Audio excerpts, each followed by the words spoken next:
tukawaambia nyinyi nendeni pale mfanye mambo mawili. Jambo la mwanzo, mtoe pepo huyo Kasongo kwa sababu ana pepo nyingi sana. Pili tukawaambia wachukue pesa kwa sababu lazima Kasongo anyolewe. Si kweli? Anyolewe sinyolewe. Na kundi la waumini wa dini ya Akorino ambao hawakuhudhuria ibada iliyofanyika Ikulu hapo jana Jumapili wameonya dhidi ya imani hiyo kutumiwa kwa malengo ya kisiasa baada ya baadhi yao kuachwa nje ya mwaliko huo.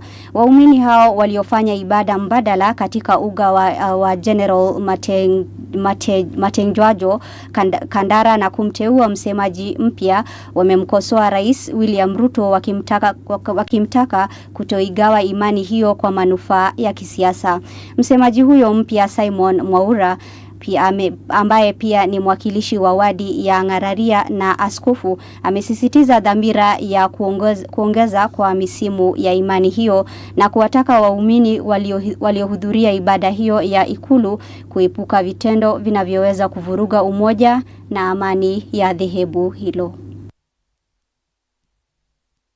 PPOs do not replace government, they reinforce it. They do not compete with communities, they empower them. And that is why the full rollout of the PPO Act is such a significant milestone. The PPO Act provides not just a framework for regulation, but a foundation for trust. Because where there is clarity, there is confidence. Where there is accountability, there is credibility. Na mtazamaji, kufikia hapo ninatamatisha habari zetu za saa 1 jioni na kutakia usiku mwanana. Jina langu ni Dahira Ahmed.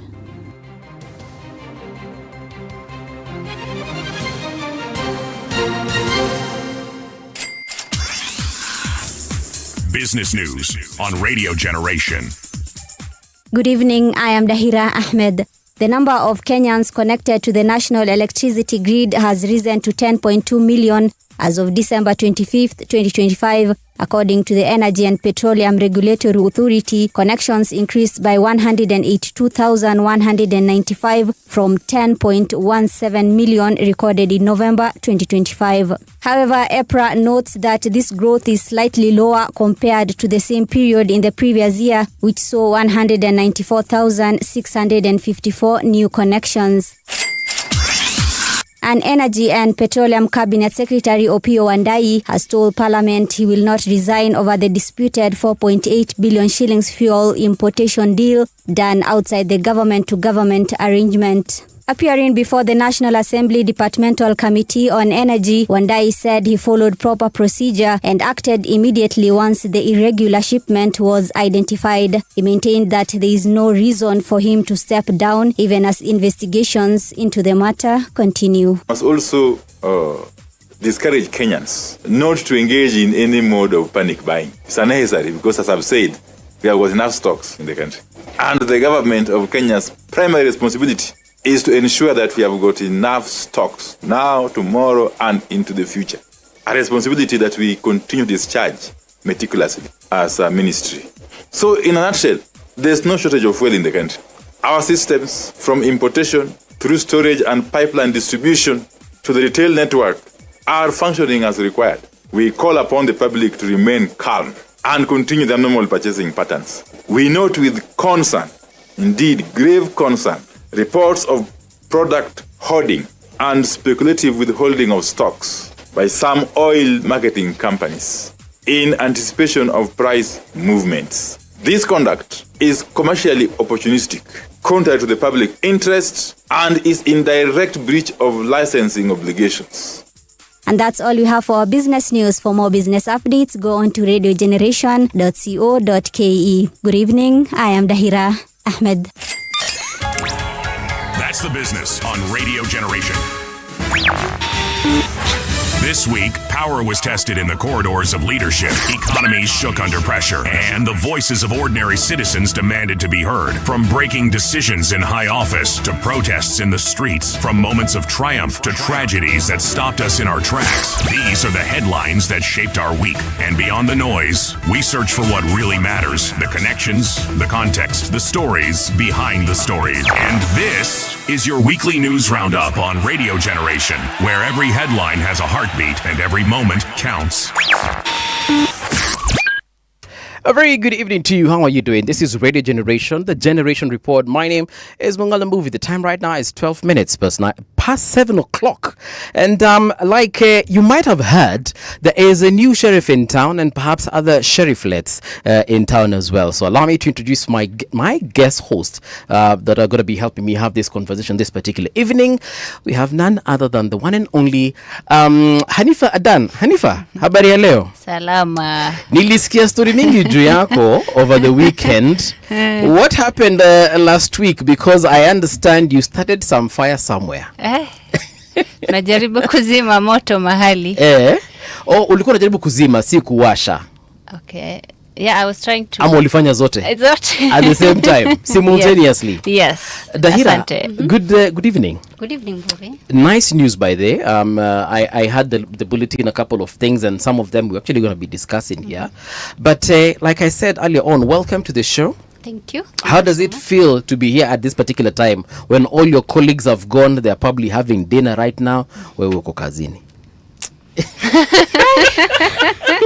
Ama ni live? Au kuongea mdosi ya kusikie? Nizime mic kuseme? Baadaye niseme nyuma ya tent.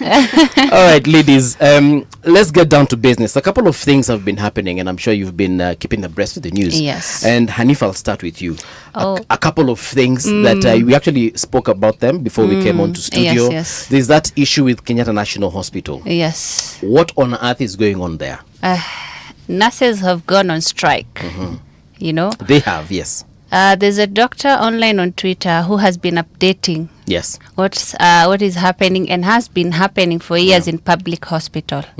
Kenyatta National Hospital is collapsing. Do we know the name of this doctor? Yes, I think he's called Joe Girani, the username. And he works at he works at Kenyatta National Hospital. I'm not sure, but he works at a public hospital. Yes. Okay. I'm not sure if it's Kenyatta, but his tweets have been doing rounds on social media. Yes. So the nurses are on strike. Kenyatta National Hospital does not have gloves. Hainata masks. Gloves. Gloves are very essential. Of course, they're even reusing it, apparently, from what we've been seeing online. From one patient to the next. Yeah, sanitize and then use it again. Honestly, I am so heartbroken. I have spent the better part of 2 years during the protests, in and out of Kenyatta. Yes. I have fought with the system. Of course, I can't win against it, but I have seen the conditions. Yeah. The nurses and the doctors work under every single day. The system is rotten to the core. When you were there, because you're obviously attending to people who have been hurt during the protests, yeah? What is one thing that you can pick out? You've mentioned, of course, the gloves part, but what else can you pick out and say that this one, for sure, it was a complete mess? Honestly, the negligence of patients. And I can understand because they are understaffed. They are not being paid. Yes. They are overworked. And there are no basic amenities there. So you can imagine they're not even giving their best. The system is frustrating the talented doctors and nurses. The negligence I saw is on another level. And unfortunately, I had to transfer the protesters to a private hospital because their situations were dire. They were being amputated. The injuries were so severe, but they were just there unattended to. Kenyatta is a mess. The negligence is on another level, honestly. It should anger and worry all of us. Dahira, what do you make of this particular situation? We saw what Seth Panyako said earlier on in regards to the whole issue. Now, whatever it is that they are complaining about, those are actually legitimate complaints and legitimate concerns, basically. Yes, they are. Because most of their complaints the doctors have or their leader has made today, it's something we're also seeing on ground. Especially, I had an incident where we had a patient there some years back, and usiku akiwa pale ICU, unapata hana mtu wa kumshughulikia, hana mtu wa kumwangalia, and at the end unampata tu asubuhi labda amefariki pale. Hakuna mtu wa kumwangalia usiku. The nurses, there are very few, by the way. And I think the doctor who spoke today, he said that. Interesting thing, I have actually taken several relatives to be treated at Kenyatta. And as much as I have witnessed that the overcrowding of the hospital, the fact that perhaps even there is a lack of 24-hour management of patients, I would say that perhaps we were lucky to have those guys go in, get treated, and actually get out, should I say, unscathed? Walitoka kama wamepona na walikuwa Honestly, ni bahati yako nzuri. True. Yeah. Hey, crazy times we live in. Perhaps in the same breath, a couple of things have been said by the people in the Ministry of Health. Whether they're dealing with the situation, that's a whole different story. And I guess it's one of those things we say, it's a developing story, and we shall find out about it as the day goes by.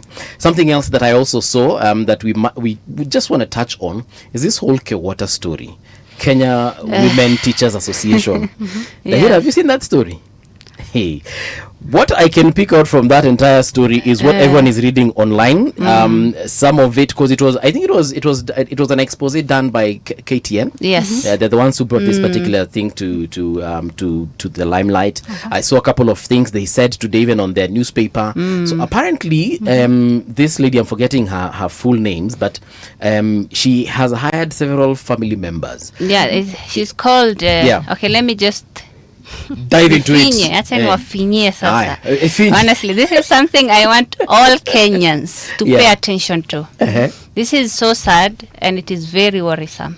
So we have the Kewata scandal. Yes. So Kewata stands for the Kenya Women Teachers Association. It is a government recognized welfare body deducting 200 Kenya shillings per month from 95,000 female teachers. So that will be 19 million a month.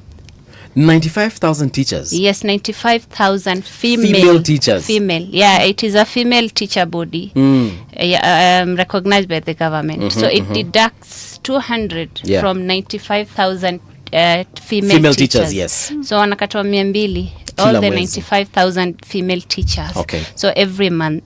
So that will equal to 19 million a month. And 228 a year. Okay. Now listen. Shock us. So the CEO, yes, Benta Oswago Opande. All right. Okay. Reportedly earns 250,000 to 350,000 a month. It's okay. It's a normal for CEO to earn something. Okay. Sawa. Sasa here comes the shocking part. The son, Dan Oswago, is also on a payroll at 200,000 a month. So the other two daughters of hers, the CEO, who are earning 150,000 and 200,000 a month. Sasa here is another. Sasa hii ndo inapandisha. You see, you can see that is the choosing the mix. I'm really angry, honestly. Kenya rewards criminals. All right. Unajua kupatikana na scandal nchi, it's like you're graduating to a higher position. Something bigger is coming for you. Yeah, something bigger is coming for you. All right. Unaona? So we have her former husband. Right. Wait, it's an ex-husband, so they're not together. It's saying a former husband. I think ni ex-husband. Anaitwa nani? James. Tell me. Onsago. Does it James ring a bell? Oswago. Yeah, Oswago. Does it ring a bell? Former CEO of the IEBC. Yes. This is certain jina zinafanana. It's the same person. Of course. Okay. It is him. So that guy was found was convicted of corruption cases. He was the CEO of IBC. Yes. So during the 2013 election, he was found with irregularities concerning the procurement of voters registration kit. So now his wife ako kipaumbele sasa, yeye ndio amekuja mbele yake na corruption nyingine. So he's listed as a consultant earning 100,000 a month.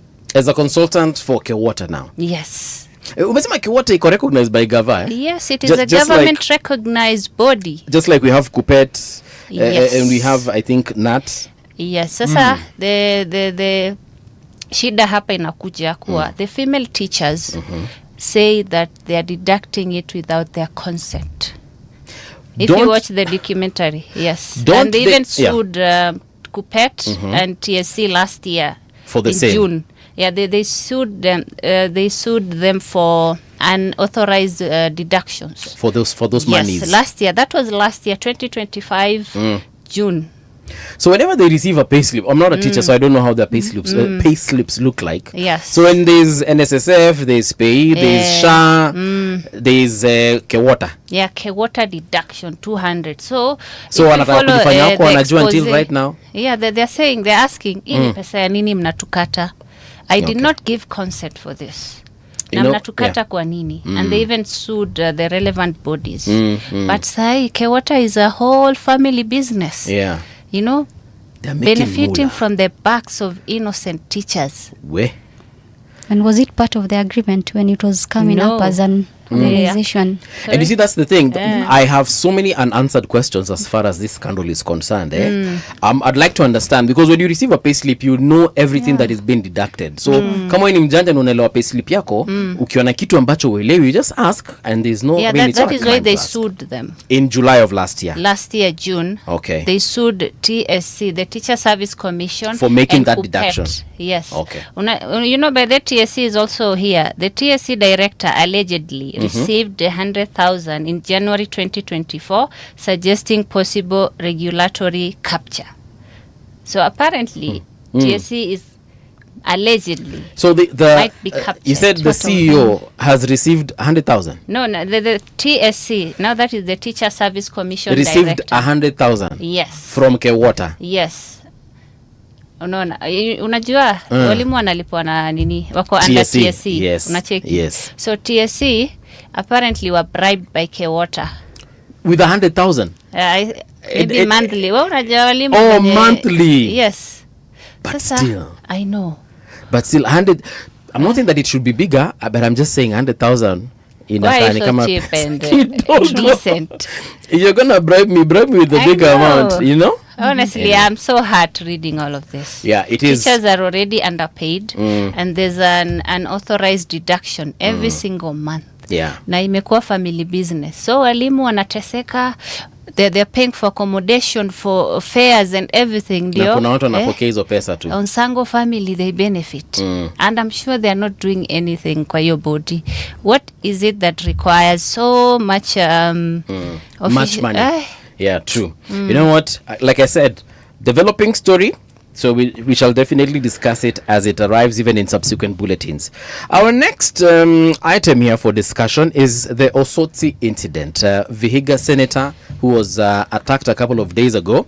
Now, in case that particular story missed you, here's a clip. Watch it, and then let's get down to business and discuss it. I was seated facing the main entrance to Java. So I saw a group of youth, I think there were about 15 to 20, coming in. And when they were coming in, they didn't look hostile. And they were shouting, "Senator." So in my mind, I thought these are the normal Sengwenyes in Kisumu. All right, so there you have it.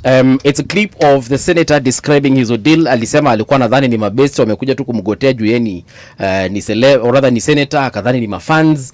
Little did he know that he was actually being attacked. Dahira, let me start with you.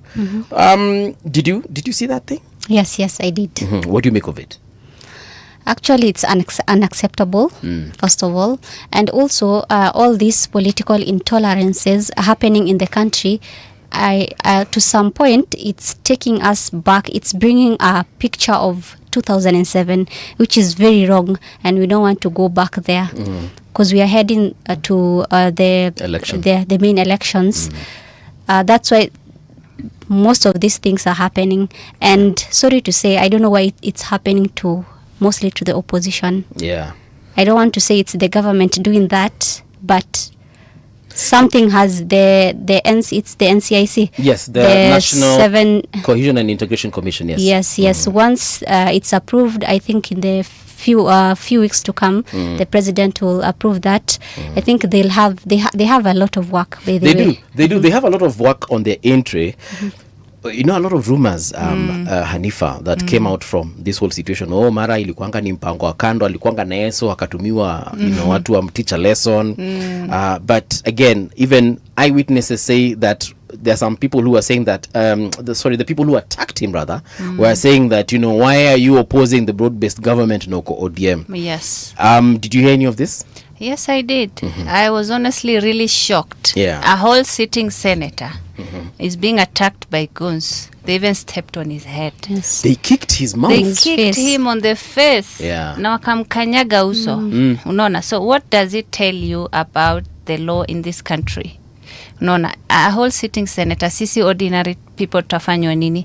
Honestly, the political intolerance is getting out of hand, way out of hand. Yeah. We are going to see many clips as we move forward. But honestly, it is very shocking, and it should not be tolerated. And yes, we can only be left to assume it is the government, because they do not attack government rallies. Well, you know, why is it only the opposition? Even the Tukokadi initiative, they sent goons to Tukokadi initiative that was happening in Kitale. So natuambia tutoke kwa streets. Haya nini mwende mchukue kura. So when youth, you know, organize, trying to consolidate, getting people to register, mnaleta goons bado, you know. So this is why I keep telling you, it is either their way or the highway is the highway. But I saw a tweet, sorry. Yes. It was saying government is giving youth jobs. Niwenda utakuwa goon. And you know, sometimes we bring in jobs. Inakuwa a whole job. Yeah. Unaona? No, my co-host in the morning, Sitimuga, anasemanga it's a growth industry. Like imefika mahali, you see the way people walikuwa na buy quail eggs at one point because quail eggs were the in thing. Yes. That is what now Goonism has become. Like you said, inasemekana governor peana kazi, wewe ndio utaki kazi. Yes, honestly. Now they're using a good government inapea my youth opportunity, a place to dream big na nini. The current government is offering youths with the kazi kama goons. Yes. It breaks me. And I would say, okay, let me just a bit to humanize this story in my way and let you know how this works. So I was born and raised in Korokocho slums. Okay. I go to a protest. So this guy, Jose, let's say Jose, was also born in Korokocho, was my classmate. Up until class 3-5, I'll drop out. So we meet on the streets on different sides of history. Yeah.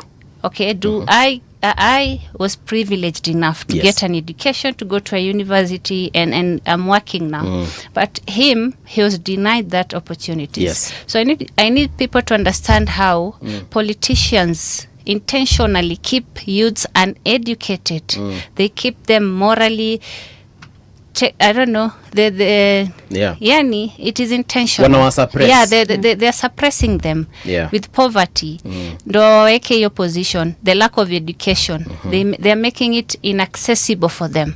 I don't want to use my privilege, you know, of having gotten out of the slums and getting an education to judge him.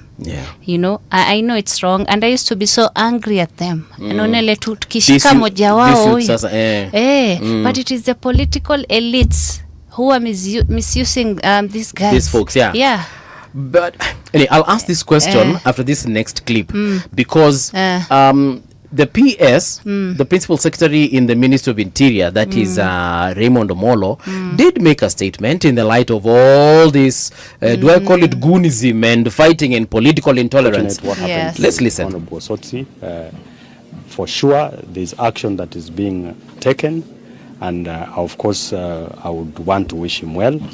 But the point is that everyone or any leader who uses goons for criminal purposes must just be held to account. So in the case of Turkana, I know that there are cases that are in court, maybe not just on one particular case, but on a number of cases. And what we would want to do is we expect impartiality from the law enforcement agencies. At the same time, we expect the same of our judicial officers, because it is not just enough for the police to apprehend. All right, so that is PS Raymond Omolo. He's in the Ministry of Interior, and he said what he said. But also, I don't know if you are aware, ladies, that at one point he's actually fingers have been pointing at him. Yes. Very ironical. And they're saying that he is sponsoring. Yes. Yeah, there's an accusation, Dahira, that he's sponsoring this drama.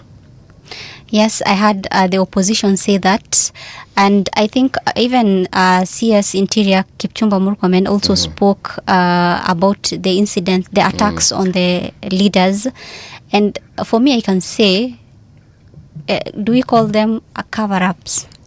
They're just coming to air out whatever is happening, because if they keep quiet, obviously the citizens will react in a different way. But if we sit down and look deeper into it, there is something these leaders are hiding. Yeah. You said that perhaps at one point it's politicians or people in high offices that are sponsoring goons or sponsoring young people, sending them to the streets because tuseme ukweli you think wamesota. Yes. How comes it's not happening in other jurisdictions? Why aren't we seeing this kind of drama, for example, in the US? Yes, I know they have violence of their own kind, but you never see people pointing fingers at, say, Joe Biden. Joe Biden umetuma goons, Obama umetuma goons. You know, even in places like the UK, the Conservatives and the whatever, the Labours, you don't see people saying Keir Starmer ametuma watu wakuje kuleta chaos hapa hivi. It's either organic chaos or there's no chaos at all. Why is this an African problem? No, I don't think anything can happen, especially goonism, without the government knowing. Yeah. Si serikali siwe kudanganya juu nini inaendelea. Like the Raymond statement is just the same vague statements that come out every time we have such crisis. Na ni hivi tuko na kesi court, aseme ni kesi gani kokotini na ni nani ameshikwa. You're not going to believe it until he says specific, useme ni nani ameshikwa na ni kesi gani. So it is just vague statements put make up on nini wametoa ndo to try and quell the anger. Listen. Yeah. It is very clear. Politicians are using youths as goons. Na nimekuuliza kwa nini hawata government rallies? Kwa nini? I know they are intentionally. Unaweza enda kuattack mali Professor Kindiki yuko. Are you okay in the head? Unaweza enda mali President Ruto yuko. The most you can do in a Professor Kindiki rally or in a Dr. William Ruto rally is just say one term. But you will not start a fight because that is a sure way. It's a certain way to meet your maker. But yeah, I mean, you're right. Are they losing control of all of this? Kwa nini? Why do we have goons attacking people everywhere? And let me tell you, I was in protest last year and I saw police protecting goons. Goons were attacking people just here. Imagine the police were watching. Like, you mean you saw them live? What is the clip to learn online? I was there. I was attacked by a goon last year. He took my phone and we took it back after people came and ganged up on him. So we were attacked by goons before the public turned on them. Yeah. So I saw the police protecting the goons. Okay. So I know for sure and for a fact it happens. That it happened. Yeah. That is why the Southern Bypass attack. How long did it take the police to actually come and stop what was going on? The one in Kikuyu? Yes. The one that happened on Saturday? Yes. As a matter of fact, we do have that clip. Again, in case you're living in a bubble, why don't you take a look at this particular clip and tell us what you think of it?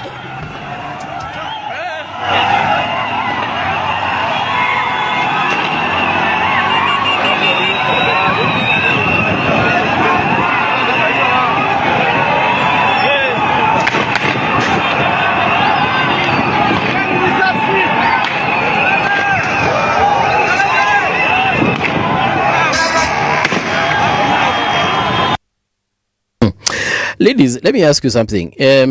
Would you allow your significant other to be on the road doing this? Because I see a lot of men here, to be honest, and I'm not blaming them. I don't want to say that, wanawake wanafaa kuwa hapa ama wanawake hawafai. But I'm just asking myself, I think we need also to hold each other accountable. But anyway, that's a story for another day. Dahira, umeona watu wakikimbia na tumekuwa tukiongea juu intolerance, we're talking about goonism.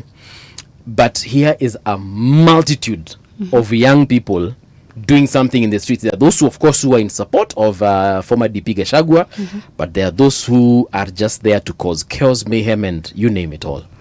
where are we going to draw the line and start taking personal responsibility as much as we are getting that 200 or 5,000 from a mheshimiwa? Tutatake responsibility lini sisi wenyewe tuseme hata ukinipatia pesa siendi?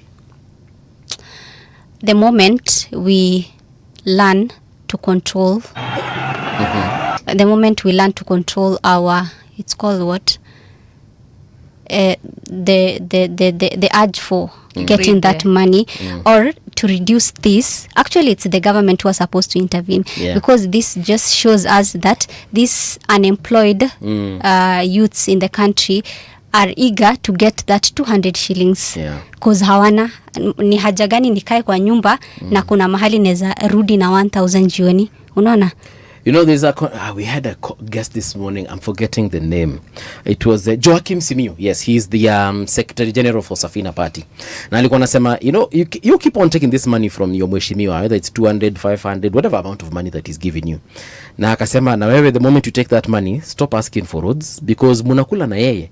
And actually, it made a lot of sense, because you know, Hanifa, you run for a seat today and you give me 200 bob, then when you get into office you start recouping that money, then I wonder why Hanifa is not building roads, of which it's not your job. Why Hanifa is not, you know, helping us get water, because tulikula hiyo pesa na wewe. Actually hiyo 200 ulinipatia, hiyo ndio pesa ya maji. Actually, I saw another interesting video of this guy saying unapewa 200, unachukua 200 to protect a police. How I say, I don't know, maybe they don't understand what it is they're getting into. And I saw a tweet again that said the politicians keep feeding this goons. They're going to turn into gangs when kama hawataendelea kuwapea pesa. Literally we're going the Haiti way. It's true, because you have trained them, you have financed them, then suddenly you're no longer there for them, and they wonder, okay, what next? What next is fellow mwananchi. Gangs watakuwa they will be armed, going on the streets blatantly, taking away from people. That is how Haiti has started. Now wakigundua too there's a bit of power like this that they can use to manipulate people to get money from them. And then something sinister will happen, and I'm praying it won't. Lakini I was say tulikuwa na, I think it's Dr. Makori from NCIC, that is the National Cohesion and Integration Commission, some few weeks ago, and he actually told us that we should expect chaos next year.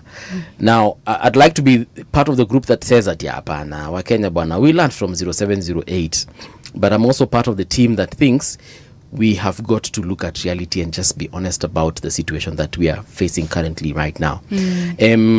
That is definitely what you said is true, because the moment we are done using them politically for our own agenda, or the politicians' agenda, my friend, those guys are turning to fellow mwananchi. Because now they have the tactics, they have the weapons, maybe. And they've tested what it feels like. That power, let me call it power. That bit of power. Unajua, and in ghetto, unajua kuna kwanga na ranks na ile kuwa the need to prove that you're gangster. Unaona, wakitest na wajue there's no turning back from there. Na politicians, they box kids from the slums. Unaona, they hawajui anything else. They have no life to look forward to. So wakisikia kuna form hapa ya 200, 500, they will take it. And I'm telling you, people from the slums cannot afford your morality lecture. I promise you, your morality lecture will not change them. So if you are ever trying to solve this problem, you go to where people are, understand who they are, why they do what they do. Unacheki? I hope we truly see this. Mimi bado naona political elites ndio wao ndo the enemy number 1. Wana enable this kind of thing. Unaona, huwezi ambia msee usichukue 500 na nikenye nenda kulisha familia yake jioni. So yes, they are uneducated, unexposed intentionally. They are being stolen from and given just a bit to depend on the political elites. Even some of the educated ones are ignorant. So they just flow with whatever is happening in the country. You know, we shouldn't forget that whatever happened in Nazi Germany was actually done by people who went to school. All those guys that committed all those atrocities, the human trials on human beings, on the Jews or whatever, it happened it was done by professionals. We're talking about doctors. Mtu alienda shule akasoma anatomy. It was done by professors. Watu wali submit theses on various subjects. Like, we're talking about people who are authorities in various subjects. So education for me is not at your measure of it is your not. humanity or anything. After middle class, they bribe their way out of things. Oh yeah. So they only get to feel the moral superiority of a goons taking 500. Okay, I'm not comparing the two, but there's a lovely article I saw from Nigeria that I'll share with you some. But kuna venye too, man. Kuna venye. I'm not defending goons, by the way. I'm just saying we need to see the real picture here. Yeah. Na hawa se wanaibia mayouths wa slums. True. Yes. Umesema Lady Goons nikakumbuka. Kuna watu wanatonga ni Sangwenye ama ni Sangwenye. Uko to that Luo Nyanza region. I saw a lady, man. She was dressed and you couldn't tell that she can cause chaos. Yes. I saw her approaching an SUV inakaa ilikuwa ya mheshimiwa fulani na ni kama walikuwa wameambiwa huyu mheshimiwa hapa asiongee, and you couldn't tell that this lady was going to cause chaos. She was well dressed. Alikuwa ametengeneza nywele yake vizuri. Alikuwa amevaa tu like a decent human being. Alifika pale ile mawe aligongeo gari. I was like, hata mimi ningekuja kwa gari yangu hata ningemfungulia kioo, madam sema. Yeah, so it's one of those situations. Let's move on to the other thing that we wanted to discuss, and this one is on the issue we witnessed during the burial of the All-Kalau MP. We saw a situation whereby our president and the former deputy president and other people like the Senator of Nyandarua, Honorable Methu, they just threw things apart, at each other. So again, in case you missed it, here we go.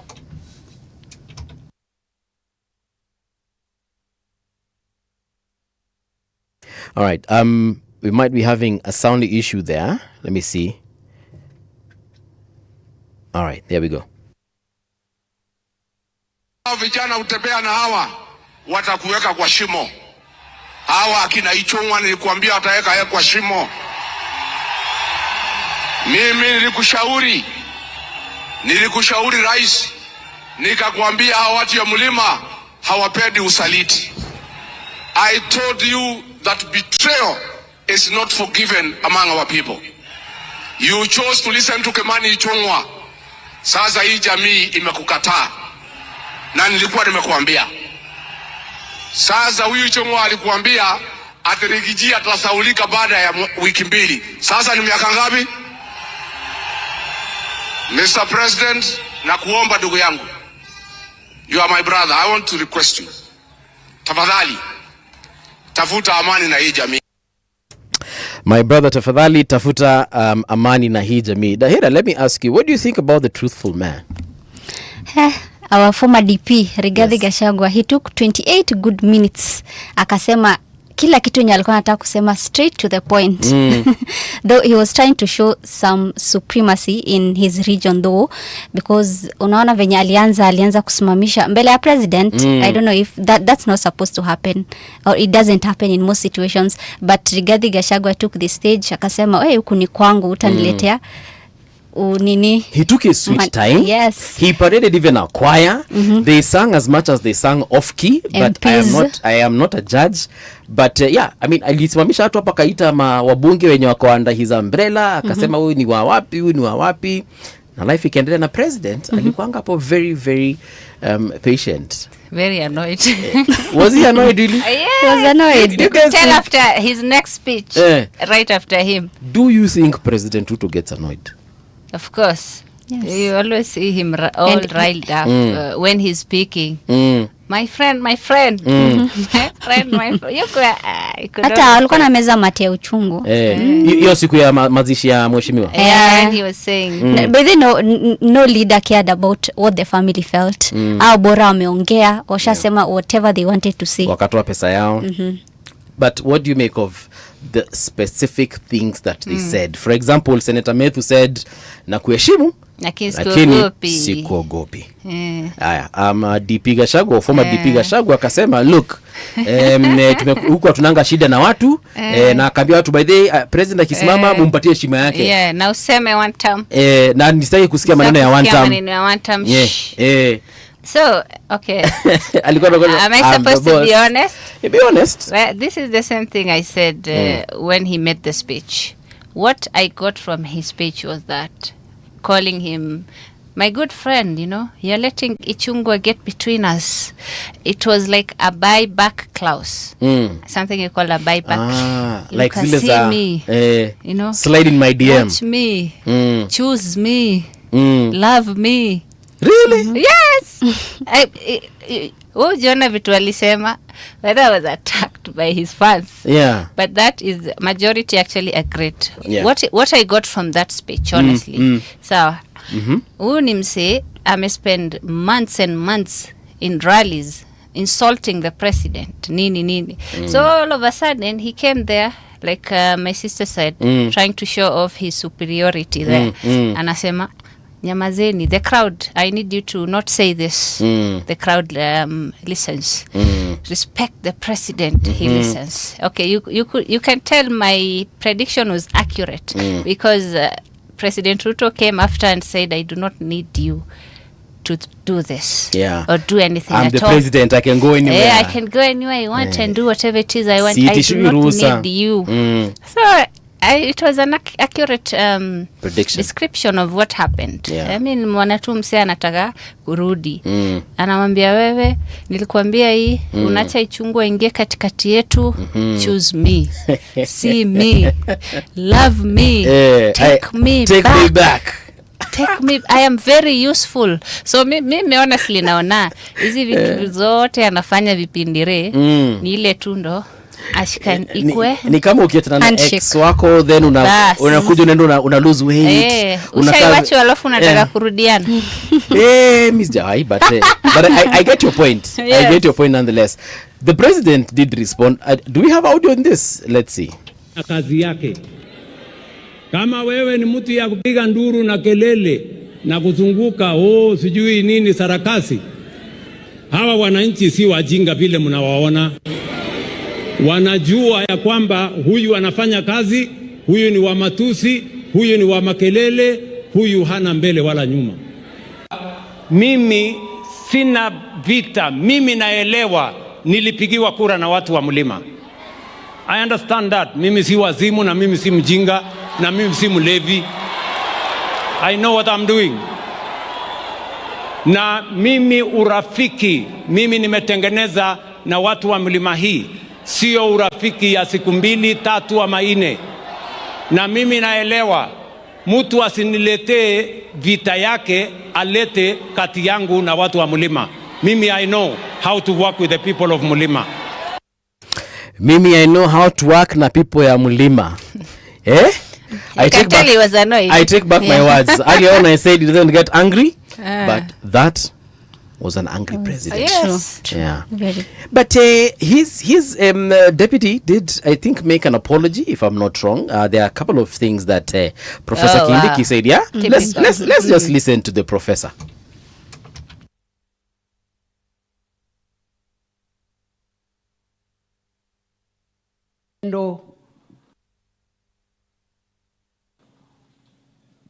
Walitatiza kwa njia moja ama ingine shughuli hii ambao tumekuwa nayo katika muda wa kama wiki moja sasa.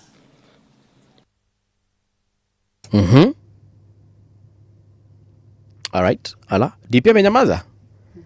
Aya.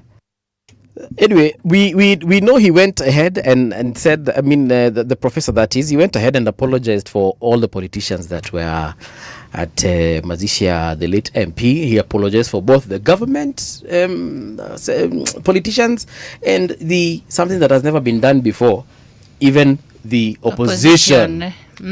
What do you think the professor is trying to achieve here? Again, the vague, typical statements we get from politicians. I know. I think it comes from ile siku walikuwa wanapigana Gachagua and Ruto when they were nasty. They were saying nasty things to each other. They body shamed each other. Mara masio this. So mara he's trying to that. act like the pui. Kofi Annan wao sasa and come and say, okay, maybe wameona this is a funeral and we were saying such things, blah, blah. We are used to it. Why are you apologizing? Right. We did not expect anything less or more from you. It is okay if funerals have turned into political rallies. We did not expect anything else from you. So, please, there's no need to apologize. That is who you are. Own it. Own it. Do you think the professor gets angry? I think this one I can ask because I've never seen him. Umeona Yes, you're saying mimi ni fire si fire. Hiyo ni kuchocha watu, si kukasirika. Alikuwa anasema yeye kama ngumi mbwekse hapo. Hata ile siku aliitwa kuna soprano. Alikasirika sana. Huko wana akimjibiza. Mimi nakaa kama mtu akona, mimi nakaa kama mtu sina base. No, he was, you know, Gachagua takes a hit at Kindiki in such a nasty manner. I even saw him, was it yesterday over the, or he even owned them. Mimi si fire, I'm a fire. Anajaribu kufanya kasauti ka soprano. But I don't get it. What's the problem with having a soprano though? As in on a serious note, I don't and see. they like feminizing him a lot. It's just they're just trying to show us how angry they are with each other. Right. So hiyo enga ndo inaongea. Sasa if we were friends, obviously I will not go ahead and tell the DP uko na sauti ndogo ama uko na sauti kubwa. I think subliminally ni kama kuita mtu mama, ni kama kuambia mtu uko na umama. Yeah, and if being a mama actually, is a bad thing. Like I said, they always in feminizing him, you know, putting him in AI. Wanatumia AI kumfanya a woman and say wanapatia female features or something, which is something I do not agree with. Right. Kenyan men should stop feminizing incompetence. You know, he is a man.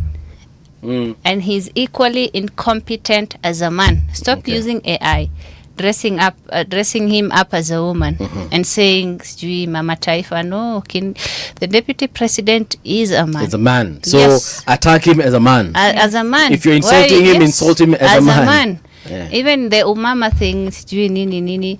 There's nothing wrong with the umama. But I'm a mama. As a man, I would hiyo matusi inaweza nipata depending on the situation anyway. Yes. Kuna venye unaweza mbu kuna umama yenye ufeel manzejo msame ni tukana. Yeah, but anyway, the deputy president seems to be taking it quite well. Not that he's okay with it for sure. But he's like, you know, he runs on Twitter, anakujenga Twitter. Niheshimu mimi. Ukitaka watu wakuheshimu, wewe fanya tu kazi yako. Wewe fanya kazi man, wacha story mingi, wacha ipindire hapo. Mtu elishangi heshima unapeangwa. Yes, and they're always demanding for respect. You're always demanding respect is earned. Our last story for this particular hour is on this fuel crisis. The CS, that is Opiyo and I, did make appearances today. Now, again, in case that missed you, take a look. Again, as to why 3 or so officers have resigned, as asked by Honorable Barongo, I cannot say. Yes, because I do not know why they resigned. Yes. Okay. What I know is that negotiations are going on, and I know resignation is a voluntary thing. Again, I must qualify that. When you resign, you can have your reasons, and you are free to state them or not to state them. Okay? When all is said and done, in the final analysis, clearly there is no reason to stop me from continuing to discharge my duties as Cabinet Secretary for Energy and Petroleum. Well, he just said that he doesn't know why juniors within his ministry resigned. So we had the EPRA Director General resign. We had the pipeline company, MD, I think it is, resigned. And he says that, I don't know why they resigned. Kenyans know why they resigned. Because lisemekana they resigned after they were arrested. They were arraigned in court. They were charged rather. And then I think they stepped aside as investigations continue. Money was found in their homes to a tune of $500 million. Then he says he doesn't know. And it went missing. They found money went missing again. It's been over a week. Yeah. It's been over a week since this gentleman resigned. And the CS is telling us that he does not know. And honestly, speaking, the CS hajuangi anything. When he is asked about something, even in interviews, hata kiulizwa story ya oil, nini, ako tu yani he is all vibes and inshallah. Even today during this cross-examination by Parliament, he was asked how much fuel do we have and for how many days is it available. So when you tell Kenyans we have 113 metric tons of fuel, you've not told them anything because they do not know. They don't know this. So when you say that, does it mean that it will last us a month, a year? He also doesn't know. A decade? So he was asked specifically, Mwesh, wacha story mingi, hiyo mafuta ni ya siku ngapi? Akasema it is enough for several. Wajua tu it is enough. Akaulizwa my friend, ni siku kaka. Mpaka one of the juniors akasema mheshimiwa acha nikusaidia hapo. So we have fuel for, I think he said 14 days, and I was like 14 days is not a long time, my friend. Yes. A lot of things happen in 14 days. Yeah.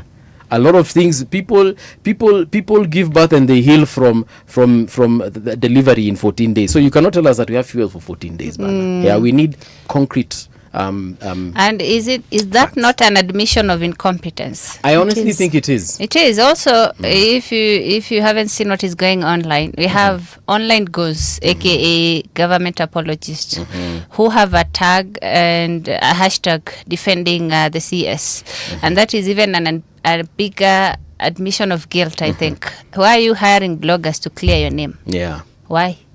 We have bloggers all over Twitter trying to sanitize him. Yeah. That is a bigger admission of incompetence. Honestly, CSOPO is not entirely blameless. Yeah. Pia aende sasa.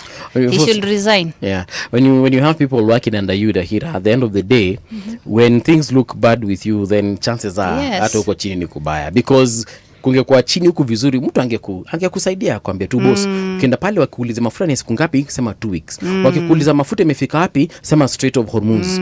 Wakikuuliza ni tankers ngapi zinakuja, waambie ziko kama 7 hivi na kuna ya 8 inakuja. But you don't get there, and then you ask questions and you're like, I can't get into details. And how does he even not know? That's such a basic thing to know, especially if you're going in front of a panel. For example, he was asked on the National Oil Company and, the progress and, what's happening with that company. Basically, he said, I can't get into details. I was like, bro, you have got to get into details, because we as Kenya do not know what's happening in that particular company. Yet our taxes are being used to fund the people that work there and so on and so forth. So it is only fair you tell us what is going on. True. Yeah. So we had that issue as far as that incident today is concerned. What are we expecting going forward? Well, we've been told that we have fuel for at least 2 weeks. We are watching that. We are also expecting EPRA to announce new fuel prices. I think it's tomorrow evening. So watu wenye wanekanga gari mafuta, tafadhali mliambiwa msipanic buy. Wengine tu tunahitaji mafuta. And maybe mitungi. I saw Kenyans lining up na mitungi. Iba jerrycans, unaona mtu amepita hapo na kibuye ilianto ende akatoa mafuta. I don't understand you people. But anyway, ladies, let's take a short break. When we return, of course, we shall be introducing our guests for the next hour. We do have former nominated Senator Gloria Oroba, and we also do have Iala Member of Parliament, Honorable Sankok, with us. In the next hour, we shall be talking about constitutionalism and whether the 13th Parliament has delivered for Kenya. Don't go too far. We'll be right back.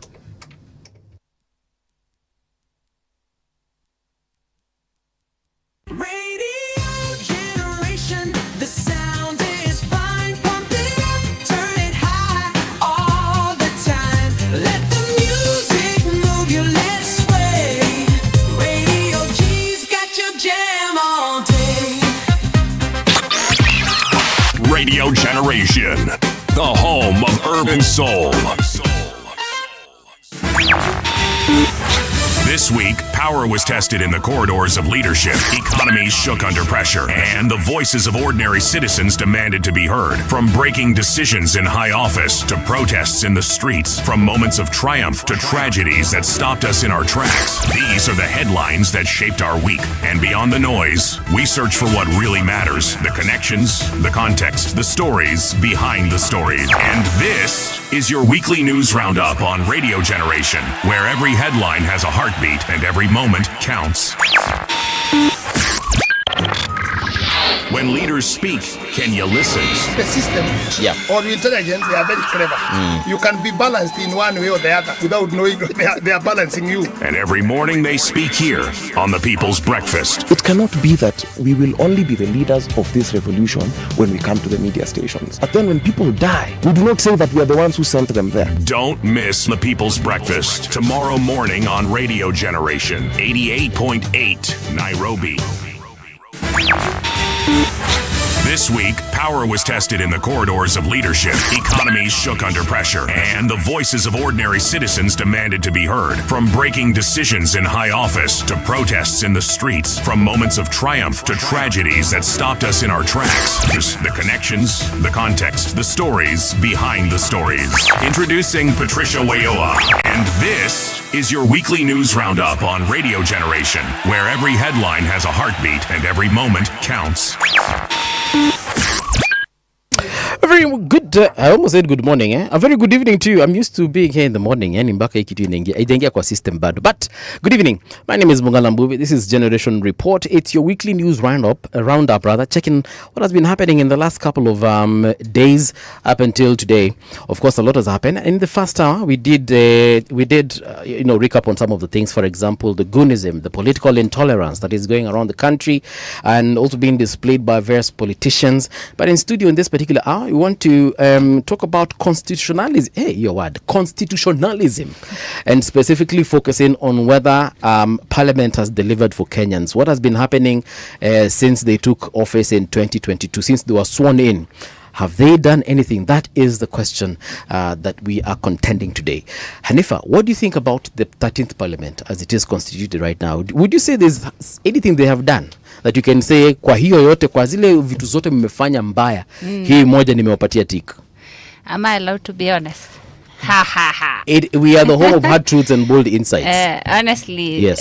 The Parliament of Kenya has let down the people of Kenya in ways we can't even describe. There's absolutely nothing that they are doing. Are you sure? Yes. Every bill, everything from top to bottom, it's about repression. Yeah. They do not represent the people. Right. Bill yote yenye inakuja Parliament, it's about, either to repress people or, I don't know, it's like the enemy of the people. The biggest enemy of the people. All right. Yes. We shall be checking that statement right now. With us in studio is Honorable David Sankok. He is a member of Parliament with Yala, or is it at Yala? Mheshimiwa, good morning and welcome back to Radio Generation. It's actually good evening. Good evening. And thank you very much. I keep on saying morning. Why did they bring you from the morning show to the evening show? I'm actually doing He's so good. But you can bring a man out of the village, but the village in him. So the morning in you is still remaining. Yes. Mheshimiwa, I'm actually still doing the morning show. Yeah. I'm always fine. Yes. Always. Karibu sana. Asante. Aya. Mheshimiwa, Gloria, how are you doing? Good evening. Karibu nikwambie. Good evening. I am well. Yes. I'm in good health. Yes. I'm alive. And I'm happy. Good for you. Yeah. But clearly, not everyone is happy with this Parliament. A lot of Kenyans have got this sentiment that perhaps nothing much has been done. And I don't know if you share the same, considering you were just there a couple of months ago. Oh, actually, it's been 11 months. I'm about to clock a year. I'm going to do an anniversary for that very traumatic experience. I think, to be honest, it is not that the legislators are not doing anything. It is that those in charge of pushing out the businesses of both houses, the National Assembly and the Senate, have decided that they're just going to be an annex of State House. So you find very, very important bills, very impactful bills that are for the people. I have sat in Senate where we have had personal members' bills that are about the people and for the people. But they either never make it to the order paper, or when they make it to the order paper, they are dragged out. I had the sanitary pads bill that was dragged out for over a year just to get to the third reading. Why? What usually happens? Like when you present a bill, what's the procedure? I feel like I need a show, but then you guys need to give me a show where I come and sensitize many people, including presenters, on how Parliament works. And when you hear people saying that Parliament has been captured, they're right. Because you can have all the important business of the House that the people have sent you. The people who you are representing have sent you to go and and legislative oversight. But as long as the Speaker of the House is biased, as long as the majority leaders and the minority leader have been bought, as long as the clerks of both the National Assembly and the Senate are now directly reporting to State House, well, they're only going to push the business of the president. And that's actually what's happening. So in a sense, Parliament is really not working. But the legislators, not all of them are not working. Some are really frustrated, some have given up. By the time I left, most were saying, you know what, wacha tukae kwa ground, tufanye vitu za ground. Some have resorted to just basically clocking in, putting in their cards and clocking out to earn their salary. But not all of them do that out of laziness. Some of them, it is really just out of frustration. I have a question. Sure. I have a question for her. You said you presented the sanitary pads bill, but you supported the finance bill 2024. Is that not contradictory? Because the finance bill 2024 was meant to overtax such basic amenities that are actually affecting women who cannot afford pad. So thank you, Hanifa. I've been that? waiting for this moment. This is one of the reasons I took this show with you, because I know that you were one of the people who really went out, for me, if you ask me, sending misinformation about the sanitary pads bill. Okay, what let me clarify, because I do not spread misinformation. I never use my platform for misinformation. Well, I have a screenshot of some of the things that you're saying that were non-factual. The sanitary pads bill is actually there to ensure that we give free sanitary pads to all schools, all public schools, all public institutions, including prisons where there are women, colleges, and even to an extent we were looking into the the homes. And in that bill, there is nothing to do with taxing. In fact, what we are talking about is decentralizing the money that is now being given to the women reps, which before was given to the Ministry of Education, to be decentralized such that the decisions are not made in Nairobi about how to buy the sanitary pads, what kind of pads to buy, or what kind of menstrual hygiene products, because in most areas they are actually using reusable. So if you read the bill and understood it, it is actually trying to take away the powers from people who understand nothing to do with menstruation and pads, down to the grassroots, to the communities that are dealing with the issue of period poverty. Now, in the paradox of what you're saying, was forefront, and thankfully Mheshimiwa is here. So if I'm saying anything wrong, because he was in all the parliamentary group meetings, he was in State House when I stood up and I asked so many pertinent questions, you can ask him. And I was on the forefront. I actually made a lot of enemies in terms of the thought of introducing any taxes to local manufacturers. Hanifa, there are two things happening. You supported the bill. No, I never supported. You supported Hanifa, the finance bill. Hanifa, number one, this idea of if you say it many times, it becomes true, doesn't exist. I never supported the finance bill at all. Show me a place where I said I've supported the finance bill. I have been forefront in sanitary pads bill, and I have been forefront in ensuring that we end period poverty. Hanifa, let me explain to you something that I've been really meaning to on a one-on-one. Period poverty is anchored on poverty.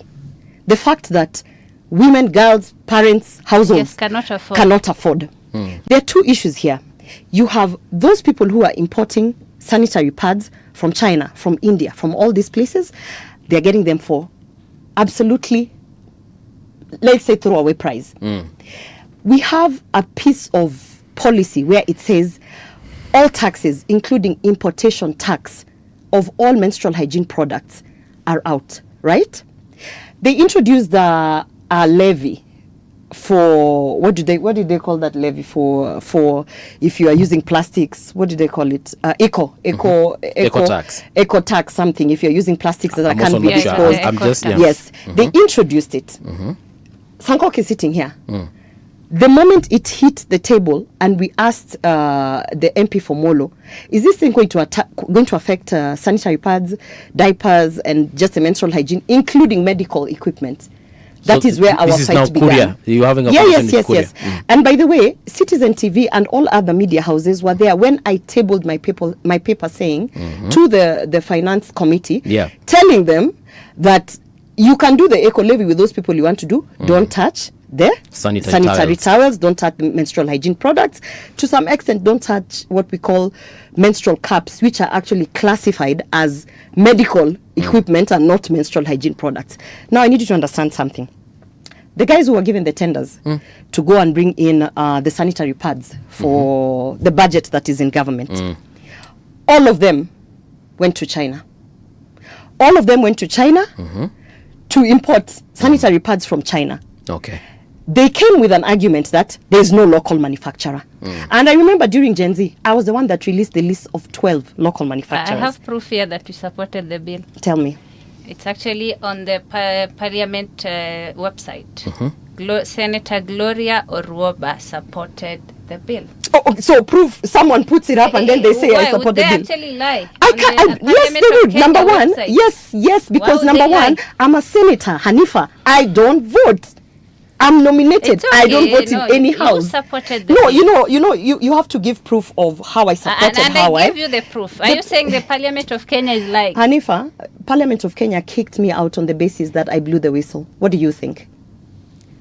That page is controlled by Clark Nyegenye. Okay, what do you think? Perhaps no. If I rephrase the question to this way, no. Let's don't move away from this. Let's Hanifa. I'm actually still on the point. Let Hanifa tell me if today Radio Generation says that Hanifa has turned to become a Christian. She's no longer Muslim. Yeah. Then I come and tell you, Hanifa, Radio Generation said you are a Christian, and you tell me, but I am a Muslim. So because what you're telling me is that the proof that you have is that someone said I supported you know how you support a bill? Where do we get credible information? Do you know how you support a bill? The Parliament of Kenya is apparently that's a question you can ask the clerk of the Senate. Do you know how you support a bill? You support a bill by standing at the floor of the House and supporting it. You support a bill by voting for it. You support a bill by pronouncing and declaring I support a bill. Sankok will tell you how I fought in State House with the president, with all those people who are trying to put taxes. So what I do not like, and I actually am glad I've put it here, I don't like the misinformation. I am sitting here. That is misinformation. Parliament of Kenya website. Parliament of Kenya website guides, or did they put a vote that I put in? Muhesh, you have referred to Honorable Sankok. No, I would like to see the Parliament of Kenya. Yeah? Because you can't just read for me the Parliament of Kenya has said. The Parliament of Kenya is the same Parliament of Kenya that has actually denied me access, yet the courts have put me back. It's the same Parliament of Kenya that is having an illegal rogue person sitting in office. So you did not. So if you're going to put the basis of because Parliament of Kenya said, who is Parliament of Kenya? That is Jeremiah Nyegenye. Everybody knows he's fighting me. How many things has he also put on the Parliament of Kenya website about me that are false? Many. So give me proof of what I said. Give me proof of where I voted. Okay, but so don't basically she's saying the Parliament of Kenya website lies. She has said that she doesn't take that as the gospel. It is not an indicator. Mheshimiwa amekutaja mara kadhaa akisema you can support ABCD. Can you support I don't want to be drawn into their conversation. And by the way, I do. Just ask me the questions you intended to ask me. Yes, I will ask you. I will ask you. And basically, we are talking about number one. Does the Parliament of Kenya lie? Because there's a situation hereby that has been brought up here. What question did you organize that you will ask me as Sankok? Okay, I'll ask you as Honorable. Because I had the question that you had asked. Yes. About Parliament. 13th Parliament. Yes. Delivering. Yeah. The website is also part of it, yeah. I will ask that question, Muhesh. Just ask the same question. Muhesh, I'm asking, can we believe what the Parliament of Kenya, considering that you've worked there, on the website, can we get credible information from the website? Not necessarily this one that they're arguing about. The Parliament of Kenya have a Hansard. And in the Hansard, every speech of every individual member have been recorded. Okay. And absolutely they are 100% credible. Yes, and there I have you go. worked there you go. myself. No, it's okay. Let me conclude, Danifa. You've not been to Parliament, so I've even opened the link. Ladies, one person at a time. I've actually opened the link. Yeah, please read. We'll get back to that in a minute. Please, Mheshimiwa, just hold on. Tutarudi topo ni Hanifa kidogo. Mheshimiwa amesema Hansard iko na Hansard ndio msema kweli. Na a Hansard is everything that you have said on the floor of the House. Okay. And is 100% credible. If There you you go go. to the website, to the Hansard of the 12th Parliament, because I was there in the 12th Parliament. Yes. I was the most active member of Parliament, coming before the Speaker and leaving after the Speaker. Okay. And for 3 consecutive years, I was recorded as the most active. Has the 13th Parliament delivered for Kenyans? Now there you go. Yes. My brother, you have asked me a question that I may not be able to answer at this particular time. Because I'm no longer in the 13th Parliament. I was in 12th Parliament representing persons with disabilities. Yes. Currently, the representative of persons with disability whom you can ask if they have delivered on their mandate is Honorable Kipchumba Harold and Honorable Bishop Koskei. They're the 2 who are representing persons with disability. They can also summon the chairperson of persons with disability, who is Elizabeth Jasang. Those are the 3 people now who are on top in terms of representation of persons with disability. But in the 12th Parliament and before that, I can tell you we delivered on our mandate, because a mandate is individual. If I'm a representative of person with disability, you can't ask me if I have delivered on the roads of Kenya. You will ask me if I have delivered on representation of that constituency that I represent person with disability. Person with disability, as you are aware, they don't pay taxes in Kenya, courtesy of my advocacy. When you were there in the 12th Parliament? They import vehicle duty free. They access government procurement opportunity through AGPO. They also import vehicle duty free. There is also the Kenya Sign Language, which I don't see even in your broadcast. That is compulsory in every news bulletin. The Kenya Sign Language is the 3rd official language in Kenya. So to me, in the 12th Parliament, I had made sure that I have delivered on my mandate. Now I'm in the 5th IALA. The 5th IALA, East Africa Legislative Assembly. And I can say that one is delivering on its mandate. It is not state captured. I'm not saying anywhere is state captured. Yes.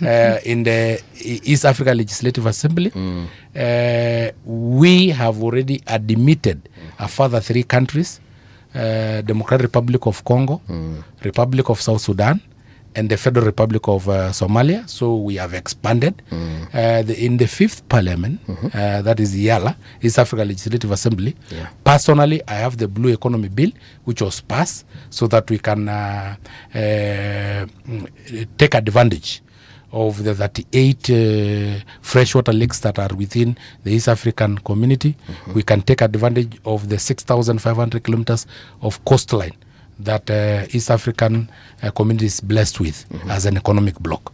I have also brought the bill on the use of single currency or the use of our local currency in any transaction between these 8 partner states, so that... You mean the Kenyan shilling? No. Local currencies. That is the Kenyan shillings. Oh, Tanzania. And, Tanzania. Okay. All right, that all when right. you do business as a Kenyan with a Ugandan, you don't have to convert your Kenyan shillings into dollars first at a fee. And then once you are in Uganda, you convert the dollars into Uganda shilling at a fee because it will become very expensive. So as a precursor of a single currency of the East Africa, which will be called the African Pesa, had brought a bill that any business between these 8 member states should be using local currency. The Uganda businessman that you are doing business with can either accept the Uganda shillings or the Kenya shillings, but not force you to change into the dollars, the United States dollars. As you are aware that today, even if you go around Nairobi, you will get hotels whose price is based on in dollars. In dollars. Yet if you go to New York, you'll never get a hotel price in Kenya shillings. So we want either price in local currency, either the Kenyan currency. If you don't trust in your Kenyan currency, you can use the South Sudan pounds, you can use the Tanzanian shillings, you can use the Rwandan franc. The reason why I was asking you about the 13th Parliament, as much as you're not there, you are in the 12th, is because there are several things that have been in contention, and one of the biggest one is the one the entire world knows, and of course it is the finance bill of 2024. And it is actually part of the conversation that we're having with Senator Roba here. If you compare what your parliament did, which I might not be able to remember everything, and then we compare with what our current parliament is doing, and the number of cases that are in court because of some of the legislation that has already been passed and so on and so forth, if you compare that to your time, there's obviously a very huge disparity. So in that particular case, Kenyans, at least those that we have spoken with, are of the opinion that this parliament has not delivered. Number two, it has been captured. There's a lot of influence from the executive, and the judiciary perhaps is not doing much about some of the not corruption, but the rot that is in that particular space. I do not know what you think about that particular statement. Also, if parliament acts after pressure and not before a crisis, do you think 2024 would have been prevented if the parliament actually listened to the people and represented them well? We had thousands of people outside parliament telling them, vote no to the bill. So if they do not listen to the people that they represent, who exactly do they listen to? So Why do they for clarity, act after? For clarity, because I've read through the link that I think we had asked him a question. We can come back to that. I promise. Okay. So let him answer the question first. It's a very difficult question. No, it's not, Mheshimiwa. And the only thing that I can say, yes, picking from the case of Senator here, I think the court ruled to some direction to her favor. But unfortunately, I don't know where it lies. And we had the same cases when it came to the 12th Parliament of the 4 senators, including Omanga and Maura, Falahada and others. And I think when the case was ruled in court, it was respected. So I don't know how far this one of Senator Ruaba is, but I don't. But coming to your question, I won the case though. Coming to your question, allow me first. No, I'm just saying, you said you don't know how far, so I'm just telling you that I won the case. So I'm just informing you. But sometimes when somebody is talking, just allow, and then you'll be given, because when you are talking here, okay, Mheshimiwa, I was just informing you. I will ask for information if I need. When it comes to the issue of the finance bill, what happened in 2024, sincerely, I don't have much to say. Yes. You should. But only to say that the voice of the people is the voice of God. Yes. During the fight for independence across Africa, I'm quite sure the colonizers had sophisticated weapons more than our Mau fighters, Majimaji fighters, and the rest. But they actually listen to the voice of the people because it's the voice of God. I know Moi was very powerful. When it came to the repeal of Section 2A, it was not Matiba who forced him. It was actually the voice of the people, because the voice of the people is the voice of God. I remember also Moi had his project, Uhuru Kenyatta. And despite the fact that he had all the powers under the old constitution, he actually listened to the voice of the people and walked to Uhuru Park, even after being thrown rotten eggs, but decided to listen to the voice of the people because of the voice of God. It is not Kibaki. Kibaki was on a wheelchair, and he was sacked while he was not even a person with disability when he was vice president. So Moi knew how to deal with Kibaki. But he actually listened to the voice of the people. When it came to also Uhuru Kenyatta, the issue of the repeat election, it was all about the voice of the people. Even Uhuru Kenyatta, his project was Raila Odinga. I was in Tangatanga. We defeated him. And it is not about Ruto. He had already taken over the powers of Ruto and given it to Matiang'i. He only listened to the voice of the people, because the voice of the people is the voice of God. So I ask my colleagues, members of parliament, that whenever there is a situation like that one, let us not be retroactive. let us be proactive and listen to the voice of the people, because it is the voice of God. That situation would have been avoided if the voice of the people was listened, despite the fact that the people may not have been correct. It may be the members of parliament who are correct, but the finance bill is for the people of Kenya. And if the people of Kenya say, yes, that thing is good, I don't want. If today you tell me, here, nyama choma, and I tell you, I don't want, you can't force down my throat. Yeah, nyama choma may be good, but if I say I don't want. So if Kenyans said they don't want the finance bill, that's it. Let us listen to the voice. It is theirs. Yes. Not their interest, that of the state. And lastly, so that I can sum up. Okay. Is that on the finance bill, I have heard you talking about the sanitary towels, the car circulation tax, you know, that was the contentious issues on the finance bill. One of the. And the change of user in terms of leasehold to freehold, from freehold to leasehold. And actually, you know, those are things that were necessary. One, when we say importation of sanitary towels should be taxed, so that we can have local production. Increase the local production. Again, prevent us from chemical, biological warfare. Because if today those who sell us sanitary towels decide to contaminate them with a product that can sterilize all our women, they only need 1 month, and all our women will never give birth in Kenya. So to protect us from there was reason for it. But you know, we were just stamping instead of explaining to the citizen. The car circulation tax, I may be owning around 10 cars. I destroy our roads more than that guy with a boda, that guy who uses the matatu.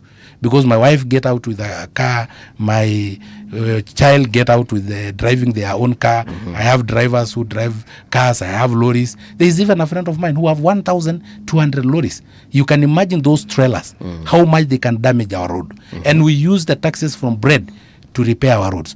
Why don't we have car circulation tax, so that if you destroy the road more, you pay more, because your cars are circulating more and they are destroying, as opposed to someone else. And then again, if you decide that your land, which is 50 acres, you have decided to subdivide into plots, into 50 by 100 plots, that is approximately 350 plots times 20 people each, that is 7,000 people will require services from the government. So if you decide that your freehold land should change into plots, then you go to leasehold, so that you can pay taxes to the government, so that those people you have brought, which are 7,000 people living in your 350 plots of 50 acres, can pay taxes, so that the bread they eat, those papers can be collected. The sewage, you know, flushing toilets from 350 plots, that sewage must be moved to where it goes, you know. So for you to get all those social amenities, drainage and water, you need, because if it is 50 acres that is not subdivided into plots, you make for your own road, you know how to destroy your own waste, you know how to maybe probably have a pit latrine or a septic tank for your own basically utajipanga. So basically utajipanga, lakini hii ingine unaongoja serikali ikupange, lakini wewe unataka ukue kama ule mtu mwenye ako na shamba ambao ni freehold na haja gawa na hajaleta watu 7,000 living in one area. Maybe ni venye kuelezewe hivyo, lakini you had a question? Yeah, I'm saying on the same issue. Yes. Just kidogo tu. Okay. We had people translating the bill into different languages on TikTok. Does it not show that they actually understood what was going on in the bill and said a blatant no? That's why I have told you. The finance bill, I've given you just a snapshot of what leaders of that time who are sitting in the National Assembly and in the Senate will have done to make people to convince, because it is Kenyans, it is them to accept. But I have told you, even if it is good, the way I understand myself, if they say no, then it is I will listen to the voice of the people, because it is the voice of God. Whether it is good or bad, I explain to them. If they reject, I also reject. Yes, that's okay. Senator, there's something you are confirming with Hanifa, and No, I want to put this matter to rest because it's unfortunate that I always have to be dragged down this rabbit hole. So that we can start from where she started. I wanted to read the bill that I supported according to the Parliament of Kenya. Okay. If you can just read the headline of the bill that I supported from the link that you have. It's so that we can be so that we can be so that we can be on the same page, because I also don't want it to be that I'm She's reading the the whole PDF. Just read what the bill is. No, read the bill, what the bill is. Just read it. There's a heading. There's a heading. The heading of that bill that she supported? Yeah, because she says I supported the finance bill and it's in the Parliament of Kenya. I just showed you. But read it. I'm okay. I'm just saying. Parliament of Kenya website. Yeah, that's Parliament of Kenya website. Credible. Yeah, it's credible. Read it. Read the but you line. said it's not credible. No, you okay. You have said it's not would credible. you like? Maybe we can. So does it depend she on wants me your to substantiate. What bill was she reading? I want she her said to it's read. not credible. No, She's saying it's okay. credible again. Whether it's not credible or credible, I want you to read it. Just read the heading of it, because that's the proof you brought. Just read it. Do you have a fire extinguisher like in Jeff? No, because you see, it's very unfair. I feel it's very unfair. It's very unfair every time to have to deal with fake news. But she has the heading. Right. She has the heading there, and I want her to read it so that Which I can bill explain. was it, Mheshimiwa? That's what I want her to read, because she has the whole proof. document here. Not the document. Line that Just said read the line. that she supported the finance bill. What's the name of the bill? 2024. Just read the name of the bill. There's no rocket science there. Inakwanga imeandikwa wapi? No, hata ile Sasa it's a whole document nilifungua. that says she supported it. No, but just read whatever is in the document. It says the speaker conveyed the following messages from the National Assembly. No, that's not what she opened. And then, that is not okay. What you opened passage is of the Senator National Assembly. Oroba. No, I'm not in the National Assembly. That is what I opened. She opened Senator Oroba supports the division of revenue bill. Okay, so it's the she opened that Senator Oroba. Just read it. Why can't she read it? Okay, guys, can I get because I want her to read it so that I can substantiate it. So suddenly she can't find it. Hanifa, do you have it there? Here it is. Can you just read the first line? Yeah, the first line. Inasema, Senators Gloria Oroba supported the bill because it forces leaders to stop encouraging the spirit of dependency. So open the bill. Focus. That is the finance bill. No. It's not. Just open it. Allocation. Don't argue. Okay, it's allocation of revenue bill. Division. Allocation of revenue bill. Division of revenue bill. We have two bills. You know, the Senate does not discuss the finance bill. Okay. And this is what I want to put the matter to rest and educate Hanifa and maybe anyone else who is. We have something called the allocation of revenue bill. The annual division of revenue bill. Before you can even go to National Assembly to discuss the finance bill, there's first of all money that is collected in general. Okay. When that money is collected, it has the Senate has to sit down and decide what percentage of that money goes to the county assembly. That is the bill I supported, because there is a bill that was tabled at the floor of the House, and the county assemblies were asking for 415 billion Kenya shillings from the big kitty, and it was brought down to 387 billion Kenya shillings. I supported that bill on the basis that a lot of counties are increasing the division of revenue. By the way, just so I can educate Hanifa and anyone else who cares, when you have a division of revenue bill, it is before you even go to talk about what the executive and the cabinet and the other monies that go into the National Assembly. Yes. Basically, if you have 3 trillion, the division of revenue bill decides what percentage of it goes to the county assemblies. The Senate's whole mandate is to protect devolution. That is why it is the Senate that gets to debate what percentage of the national kitty goes to the county assembly. What I was supporting, and I have to make it clear. Allocation of but what happened bill. to between you and Edgar? Well, no, excuse me. How are we moving? No. Let me clarify. I'm sorry. I will not. I will not. Hanifa, can I finish this? He was arrested just because of the same thing. No. I'm just doing a follow-up. Hanifa, I'm not done with the finance bill that I allegedly supported. So you have to first of all swallow this, that I did not support the finance bill. So I supported the between you division and of Edgar? revenue bill before we go there, because we are going to go there, because I see that you are so determined to slander me, and you owe me an apology. I'm not slandering you. I supported it because when they're asking for 415 billion, we have seen, especially the marginalized communities that keep asking for more and more money.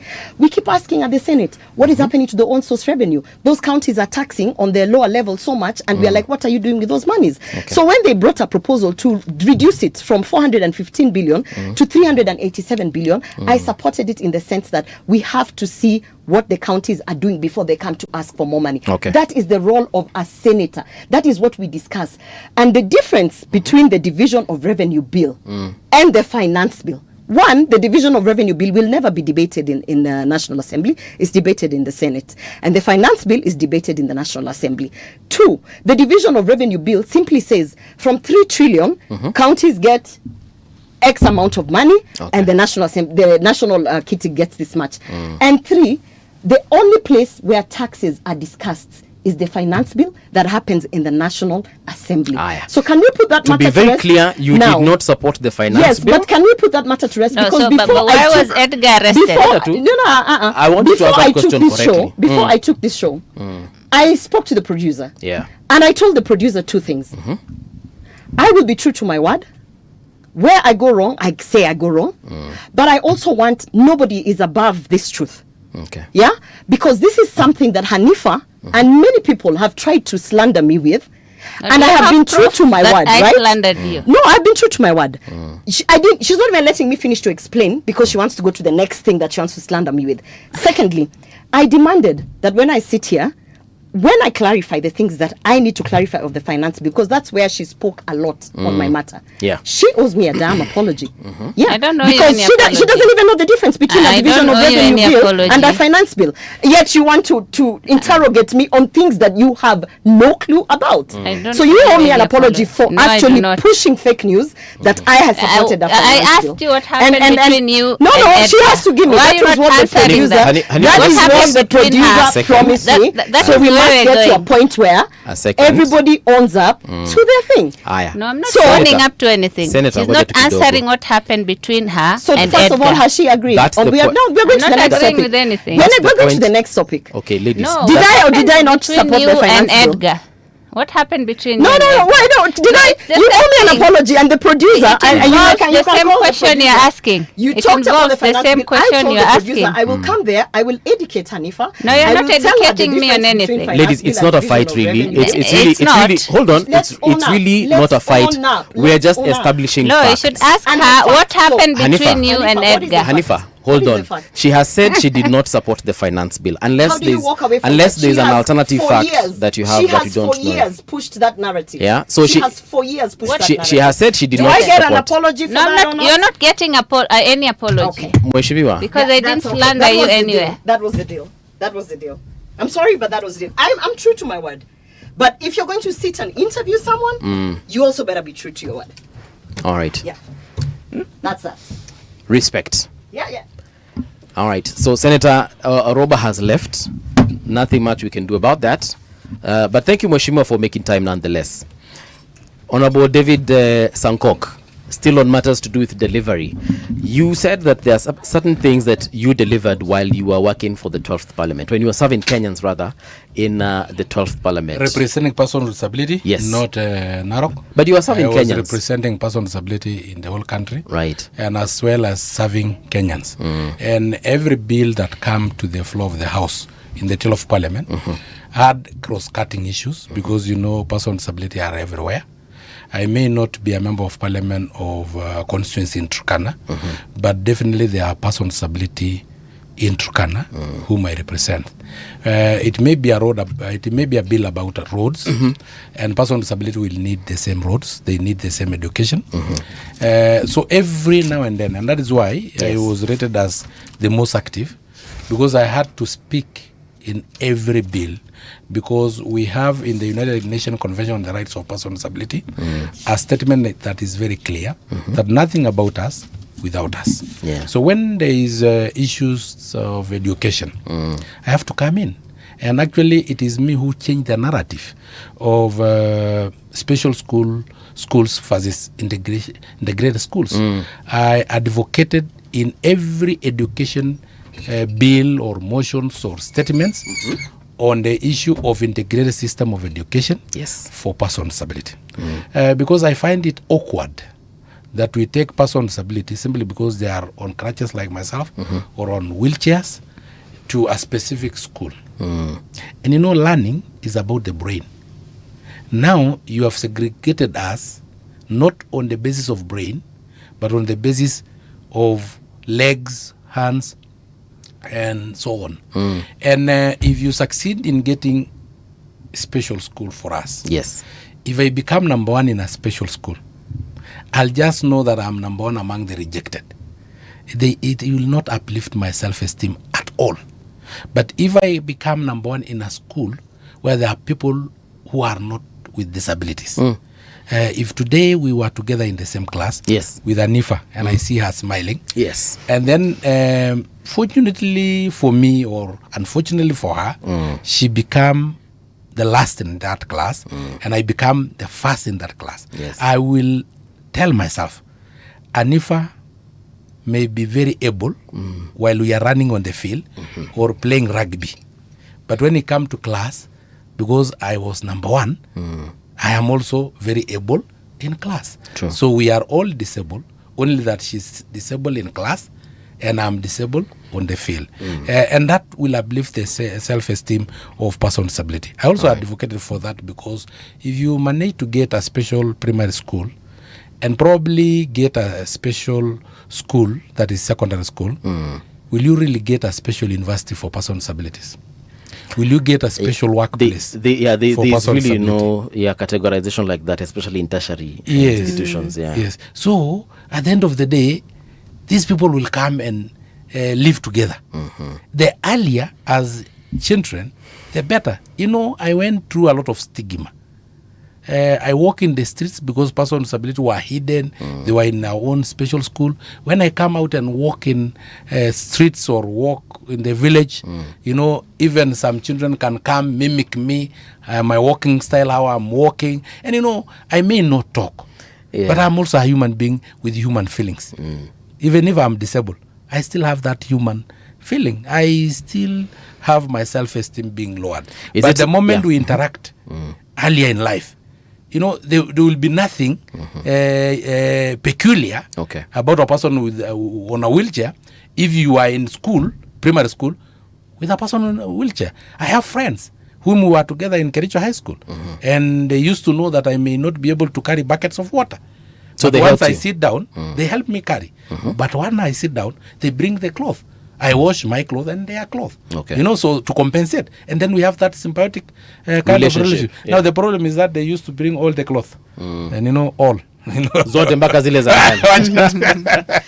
But still on the issue of and there's something you mentioned, of course I was going to ask it anyway, on the issue of the allegations of parliament having been captured and being an extension of the executive. Are those allegations that disturb you? If it is true, then it disturbs me. But for now, since I'm not there, and most of the time I'm outside the country.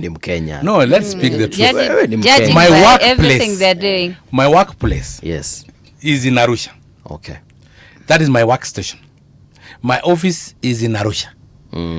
So most of the time, I'm either in Arusha. I am in Kenya, just the way I could be in Uganda or Republic of Somalia, Federal Republic of Somalia. I am just there as a visitor in Kenya.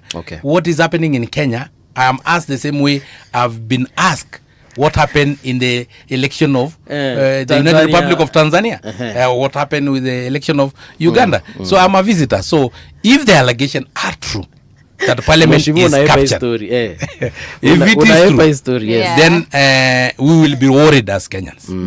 We have all the reason to worry because the drafters of our constitution were very clear. There are three arms of government which may be interdependent but must be independent. There is a judiciary that is supposed to interpret all our laws.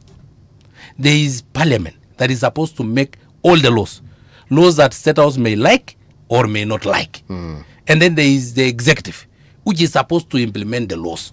In between, those who set the budget, because even if they implement, then there is a budget allocation that is allocated from Parliament. If they don't follow the law, then it will be interpreted by the judiciary. Yes. So if any of these arm is captured, if Parliament capture executive, right, then I'm worried. If executive capture judiciary, then I have all the reason to worry. So if your allegations are true, if they are true, then I'm a worried man. You see, like, what would it mean, to show that a parliament is state captured? I think all the signs have been there, especially the kind of things going on. If the parliament does not represent its people, which we have seen very well for the past 2 years, it does not work for the people. Who exactly is it working for? Does it not mean that it is state captured? I have been in the United Republic of Tanzania for most of my time now, the last 3 years. And there is no capture. In East African Economic Bloc, which is like a country, we have the legislative arm, which is IALA. We have the judicial arm, which is the East African Court of Justice. And we have the executive arm, which is the head of state summit. None of it is captured. Yes, we respect the heads of state summit with their council of ministers. They do their thing that we have passed in parliament. And East African Court of Justice, it also delivered on its mandate. Whenever we have any problem, we rush to it, and none of it is captured. So if you may ask me those ones, because if I was here, like what does a state captured parliament look like? Because 12 parliament was not captured, it must be another amorphous ghost that I may not describe. Or it wasn't captured as much. Even this one, I'm not sure if it is captured. But if it is captured, we are worried. Yes. But that is what I asked. Like, what nini inaonyesha parliament is not state captured, and what would show that it is state captured? Is it not the fact that they are failing in their representative roles? I think probably during the finance bill, good. I was a bit worried. All of a sudden it was voted yes. Then all of a sudden we are all in State House. It is said that exactly let us my point. forget Parliament about it, acts after and then pressure. We clap. Yes. Anyway, but something I'm similar, not aware if Parliament is captured. Something similar happened during that time you were talking about Section 2A. Everyone before President Moi arrived, everyone was saying that this whole thing will not repeal. Kitu hakuna kitu kama hiyo. And then the president got the chance to speak, and he said one word, and the entire stadium literally broke into celebration. And then changed the tone. And you would That is now what we call capture. And what happened during the finance bill? It's no, the I same don't know. thing I don't when know. they were No, I don't know. smiling behind the president after he said he's not going to sign the bill into law. I mean, disagree. Don't admit it. My sister, you ask very strong questions. Yes. And that is what may have sent Uruoba outside. But for me, I'm a pastoralist. Mimi ni mfugaji. Mimi ziendi. Well, uliza tu. I like it. That is good. Uliza tu. Iko sawa. Tulizane tu. Let me ask you something that is more germane to your line of work, because as an East Africa legislator, you're basically working towards the integration of East Africa and perhaps one time to Pan-Africanism. Yes. Yeah. But if we look at what is currently happening in the East Africa community, and I asked you this question a while back when you came here, it's on the issue of cohesion. There is only cohesion on paper. We have a national anthem, or rather we have an East African anthem, but that is just words. There is no actual what I can call actions towards that integration. In terms of our trade, is it balanced, for example? And if we look at some of the things that even President Yoweri Museveni was complaining just the other day about what is happening to Ugandan goods in Kenya, should be worrying us. So again, ile jumuiya ya East Africa iko ama haipo? Thank you so much. Now you have come to where I'm supposed to answer, because there is where I am. Yes. Let me educate you like what Senator was saying. Okay. Please do. But not that I will run away. No. I can't wait. What I'm telling you. Yes. The East African community is an economic bloc. Mm-hmm. By the way, it is the most progressive economic bloc in the world, in the sense that it is the only economic bloc that have a resident parliament. Mm-hmm. Pan-African parliament, it is actually contributory. It's like board members who are paid by their country as members of parliament, and then they just go there as board members and have sitting 4 times a year. But ours is a resident parliament where our salaries and remuneration are fully paid by the East African Community Economic Bloc. Yes. Again, our economic bloc is strategically placed, having been sandwiched between 2 major oceans, Atlantic Ocean to the west and Indian Ocean to the east, as well as the Gulf of Eden. This will enable us do business to the whole of the world, because we can use the Indian Ocean to do business to the far east, that is China, India, and all those countries. We can do business to the Middle East together with Europe through the Gulf of Eden. We can also do business to North America and South America through the Atlantic Ocean, that is through Kinshasa. So we are strategically placed. We are also in a tropical climate that can support agriculture, support forestry, support livestock rearing, because our climate is a tropical climate with days and nights being equal, no winter, no heat waves, and our land is arable totally, which is 1.4 billion acres. We also have a lot of lakes, freshwater lakes. The largest lake in freshwater lake, the second largest freshwater lake is Lake Victoria. The longest river in the world, Nile, originate from Victoria, East African community. So we are there. And now with the community, we had 4 pillars. We actually have 4 pillars that bind us together. That is common market pillar, the custom union pillar, the monetary union pillar, and the political union pillar. And as a child is born, it must have stages. Yes. First of all, crawling, and then steps by steps to running to adulthood. Okay. Now we have implemented 2 pillars fully. That is the common market pillar and the custom union pillar. Common market means goods from Kenya can go to any of the 8 member states. And you have seen trucks along our corridors. Yes. Because we have several corridors.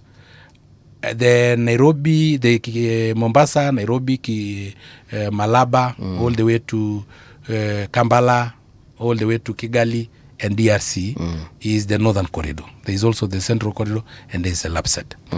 We have geofence all those corridors so that all trucks that are destined to Rwanda, if they move away from the corridor just around 20 meters, then there is an alert to the nearest police station. So our trucks are moving. Nonetheless, just like a sibling rivalry, we can lack some issues here and there, because we even have issues here between counties. But by the time you see a president of another country telling our president this is happening, by the time you see a governor of another county telling the other governor this is what is happening, it still does not mean that we are no longer one Kenya. We are still one Kenya. That's Now listen, part. listen. Do you think we you still know, have... you know, the custom union is another pillar, and the custom union pillar, I'm sure you have and he have a passport. Yes, it I is do. no longer a Kenyan passport. It is an East African passport issued in Kenya. Deported from Tanzania. You are deported? I'm not even allowed to go into Tanzania. Yeah, probably because you do not understand, because that is why I said I'm trying to educate you.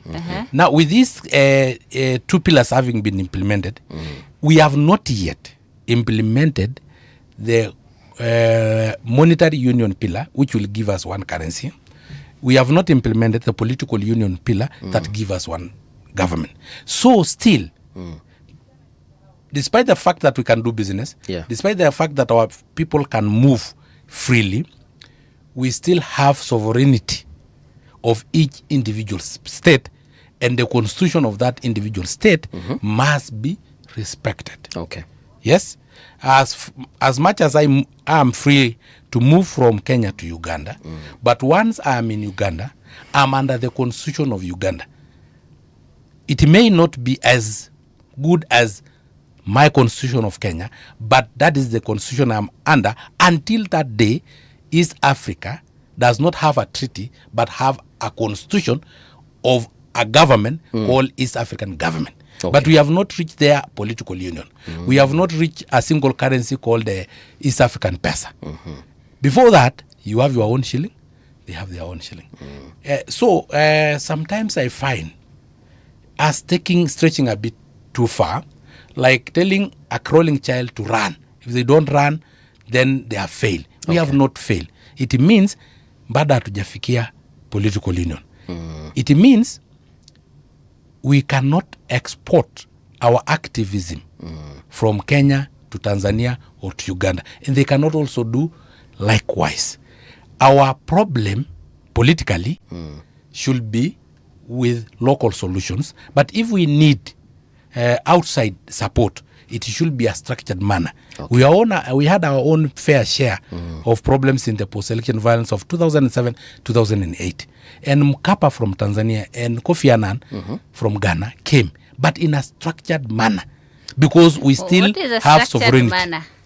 No, because it is the country itself. I believe you are referring to Tundu Lissu. It is the country itself to request for that support, because we have failed to find local solutions to our local problem. But today, we Kenyans want to know how the constitution of Tanzania work and want to solve the political problem of Tanzania using the Kenyan constitution. It is not possible until we have, for God's sake, until we have is that what you... solidarity. Do you know what is called a cross-border solidarity? Yes, that is do you understand what it means? Yes, that is an activism word, no, it's which not does an not activism word. which does not exist in our treaty. Okay. You know, in our treaty, it says that once we have a political union, we'll have one government, and there will be free movement of activism from one region of the country to the other. It's like now Kenya have different governments called county governments. Yes. But because we still have one constitution, we have the same sovereignty, then somebody from Narok can take political activism to Turkana or to Kitui. But here, we are still restricted by the constitution. You know, the constitution of Uganda does not have a term limit for a president. You can't ask them why. There was also a time we did not have. They did not ask us why. We had a problem with our BBI. They did not export their activism into our country. Yeah. We had our own problem. What does exporting activism mean? It means somebody who is foreign to your country coming to say, in my country, this is how we do things. No. What actually happened with Martha Karua and the former Chief Justice, Maraga and Mutunga, they are friends with Tundu Lissu. And they were attending a court session as their friend. So what exactly is so bad about that? It is terrible. Why? It is a breach, of their what? constitution. It is also a breach of our own treaty. Because if today we have, how many court cases are going on in Kenya involving politicians? So where do you draw the line between Yes. violation of human rights and the treaties? No, how will it look like if all Tanzanians who are friends They are here. You know, they're actually here. And come and participate? No, it is not possible. We have them. By the way, I can name them. Our constitution may allow. But for me, you know, I'm a legislator in the East Africa Legislative Assembly. I have to read 8 constitutions. I have to read the treaty, so that when I make the law, all my bills, including the Blue Economy Bill, must align to 8 constitutions. Yeah. And so to does the the treaty. Constitution say that the President of Tanzania has a right to abduct The citizens no of Kenya. constitution, including the Kenyan constitution, have the right to abduct. Kenyans were abducted in Tanzania and tortured. Kenyans are abducted in Kenya. They are abducted anywhere else. I heard that they also abducted in Haiti. Some of them in Russia now. Myanmar. But we can't export our activism to another country. That one we have to. I want us to take. That is the bare minimum we need as the East African Legislative Assembly. Solidarity. No, solidarity. It does not exist in the treaty. We take a short break. Abduction does not exist in the treaty as well. But it exists as a crime. A crime punishable by law. Oh wow! So it was fair for them to be abducted and tortured. By who? You're saying it is okay? By who? By head of states. No. Because they're exporting their activism quota. No, they were deported. We're taking a short break, guys. And they broke the law. So being abducted is a fair thing. They broke the law. Mother Karua was not abducted. It was she was stopped at the abducted. She was stopped in the airport. I was also maybe stopped at the airport. Boniface Mwengi was abducted, and maybe by criminals. The criminal will be identified by the name. But let me tell you. Despite the fact that we have an East African passport, we still have border posts. Okay. And in a border post, you apply to enter a country. They have the right to admit you or to refuse to admit you because of their constitution. Mheshimiwa, dakika tu moja, tukunywe maji, alafu turudi tuendelee na hii conversation.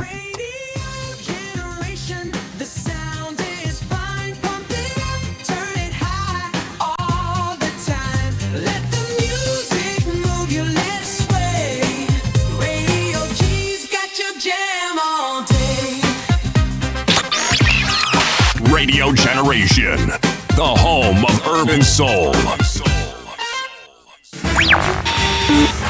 This week, power was tested in the corridors of leadership, economies shook under pressure, and the voices of ordinary citizens demanded to be heard. From breaking decisions in high office to protests in the streets, from moments of triumph to tragedies that stopped us in our tracks, these are the headlines that shaped our week. And beyond the noise, we search for what really matters, the connections, the context, the stories behind the stories. And this is your weekly news roundup on Radio Generation, where every headline has a heartbeat and every moment counts.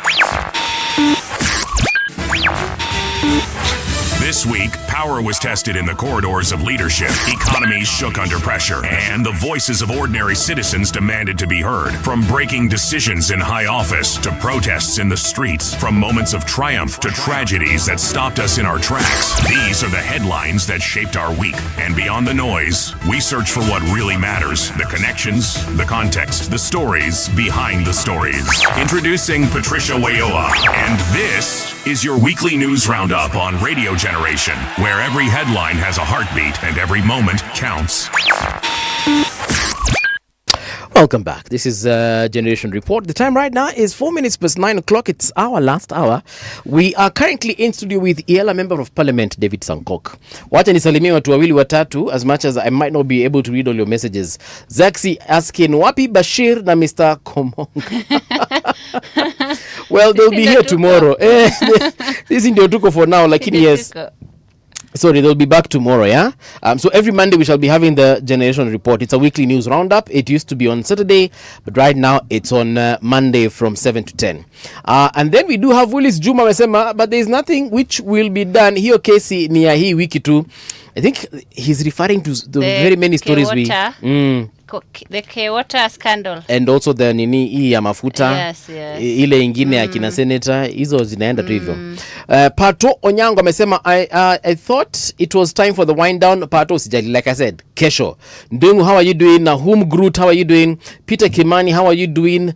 Edna Mbaso, my producer, what is she doing right now? Anafaa kwa amelala, kesho anaamka mapema sana.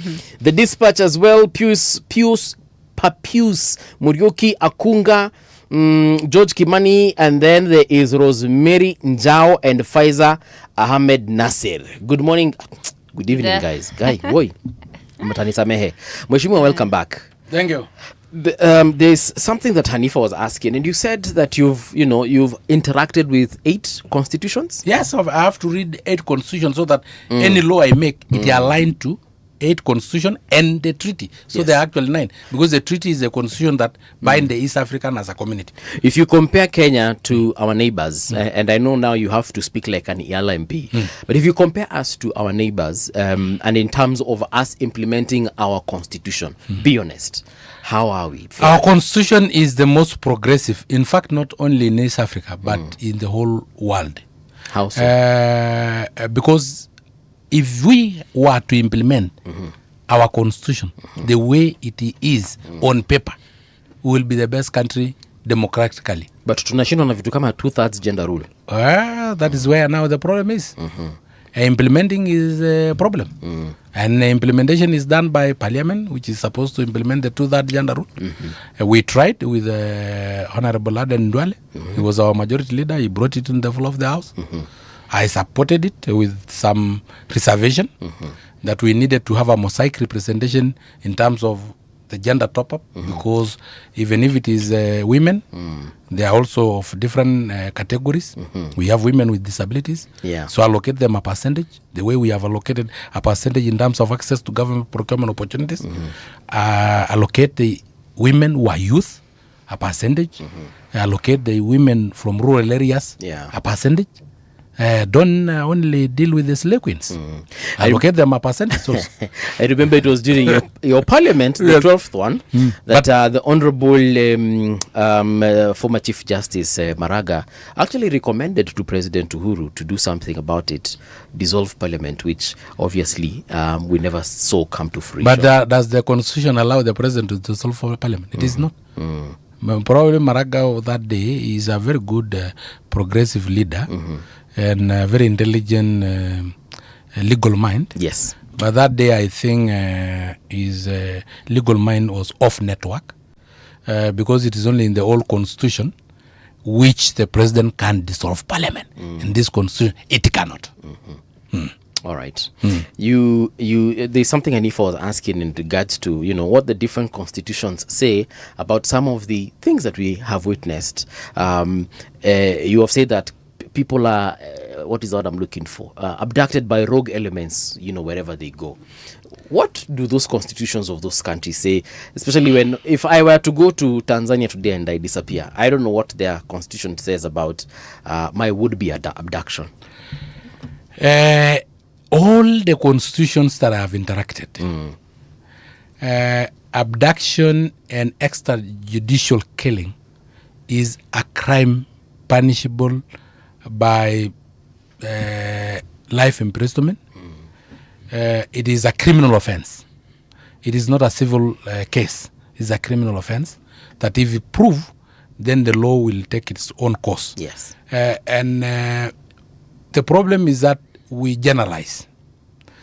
There was a time that we generalized Kenyan Somalis, that they are Al-Shabaab. And actually, an Al-Shabaab is a criminal who have a name and does not carry the name of a tribe. With the same energy, yes, there is criminals in Uganda, there is criminal in Kenya, there are criminals in any country, including Haiti. Yes. And in Ukraine. And those criminals have their own individual names. The names is not the name of a country. So, and it's not the name of the president of that country. So let us deal with criminals, because their constitution, our constitution, the 8 constitutions are against abduction and extrajudicial killing. Let's switch to more local politics. You witnessed what happened during the funeral service of former Ol-Kalou member of Parliament, Kiaraho. I don't know if you witnessed the exchange between... May his soul rest in peace. Yes, I don't know if you witnessed the kind of exchange we had between Senator Metho of Nyandarua, our very own president, former deputy president Rigiji, hata nimwite hivyo for now, nimesahau hiyo jina ingine, Rigathi Gachagua. Asante. Tumezoea kumwita Rigiji sana. But yes, I mean, you witnessed that, Mhesh. What do you make of that level of leadership displaying what they displayed? I think you'll excuse me for that, because At that time, we had supplementary budget. I did not watch the news. The supplementary budget, is it of the East African for Deputy President? No, the East African community. Oh, okay. I wanted to ask about. So we had a supplementary budget.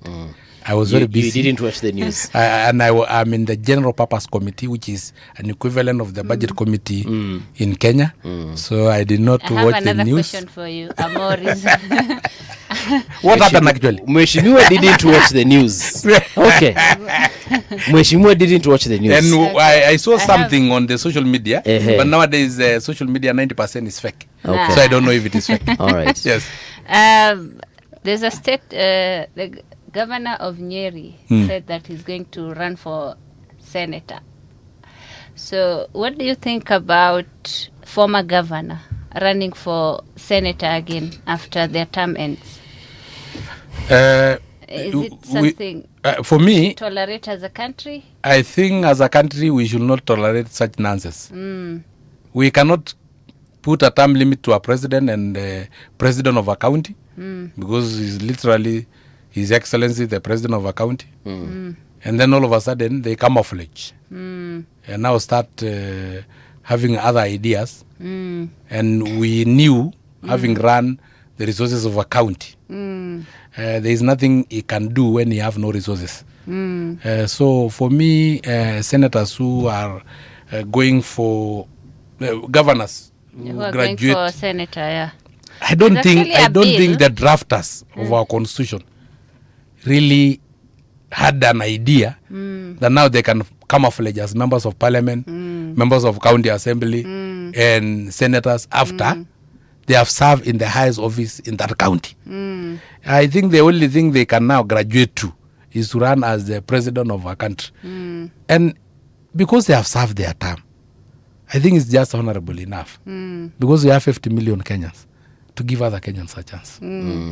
So I want to say that there's a new bill actually on the same that is meant to bar former governors from vying as senators, MPs, and MCAs, citing that it's going to mess up with the auditing and accountability process. That is a very intelligent Kenya who have brought that bill. Because you can imagine I'm the governor of Narok. And then all of a sudden I become the senator of Narok to oversight the resources of Narok County. Surely some of those audit queries will run into the time that I was in office. Do you think I will be totally independent in making that decision? There is what we call conflict of interest. Because at one time, it will be my government during that time that the audit queries have come up that I misuse public funds. Do you think I'll come and say, yes, it is true? It will be me passing the judgment, judging myself. It is totally unacceptable. Kenyans are saying it's their right. We are a democratic country. Yeah. They can run as many times as they want and whichever seats that they want. But yeah, I so think even the president now can run as an MP. Only. You know, there is an unwritten rule. Yes. That border on morality. Yes. But if people decide to be immoral, there is really no punishment we can give to people who have decided to become immoral. President akiran kama MP after amemaliza term limit yake alafu wamshikeshike vinyo alishika Oroba ile wakati kidogo itakuwa tricky. Walishika wapi?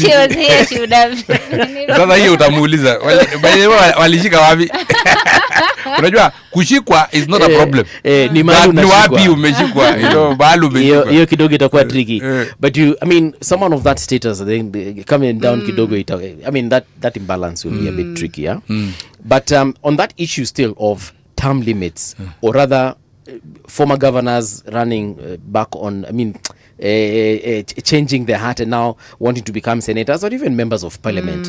That one kidogo might have issues because what if I was a governor, I plundered money and then I ran for senate and then now I want to oversight what I planted. Hiyo kidogo sitakuwa tricky. That's what we are saying. The auditing and accountability issues. Because audit queries can run 10 years before. Yes. But Mheshimiwa, we have never seen that actually happening in Kenya. Yes, we know of situations whereby governors have been questioned over probably some issues that they had, but in terms of prison sentences being passed down, we haven't seen that. Some are asked to return money, they even appeal and return part of it, but they don't return the full amount that they might have plundered from Kenyans. That perhaps should be something that is checked on. But there's the issue of corruption, Mesh.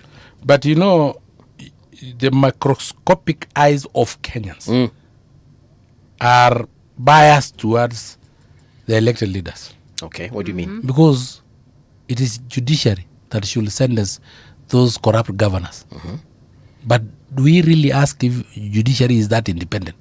Yes. They have never passed any judgment. They have never passed any judgment, and we know money have been lost in Kenya. Definitely, money have been. I don't know how judiciary work because I'm not a legal mind. Yeah, I'm a medical professional. Right. And I may not understand how the law work, although I make the laws. But in terms of interpretation of those laws, I may be a layman. But usually, we have seen money being stolen. We have even had governors being asked to revert that money. Although there was a ruling against Waitito. Yes? Because of conflict of interest and the rest. Okay. So I think also Kenyans should now start not only being microscopically looking into elected leaders alone. They should also now divert some attention and some energy towards our judiciary and towards our executive. Yes. Because kila wakati, if today Mother Koome comes to a certain place and a function, she will be received quietly and honorably. Yes. And she will leave quietly after the function. But as a member of parliament who earn less than the Chief Justice, the president of another arm of government, wapi ya macho? Unatuacha hivyo bwana, unakaaje? They actually enabled that behavior. Even if they won the election through that behavior. Handouts. Tokenism. Lazima upeane handouts. It is the worst form of democracy. When it become the democracy of handouts, surely, to be frank, the salary that I earn is not as much as that one of a Chief Justice. But it's not as much. It is higher than the average Kenyan. Yeah, no, it's not as much. Members of parliament are the highest, literally. Wako uko juu. They are the literally highest. The Safaricom CEO is earning 14 million a month. All right. Some of these CEOs of our banks earn 10 times what the member of parliament earn. But they go to business. Listen. Yes. But when I come to a function and I represent, like when I used to represent 6.5 million Kenyans with disability, if I give each of them 100 shillings, 100 only, that translates to 650 million. Where do I get that money? So I want to tell Kenyans, and you to tell Kenyans, if you ask handouts from your leaders, it is not their salary, because they have bills to clear. They have children in school. They have bills to clear, literally.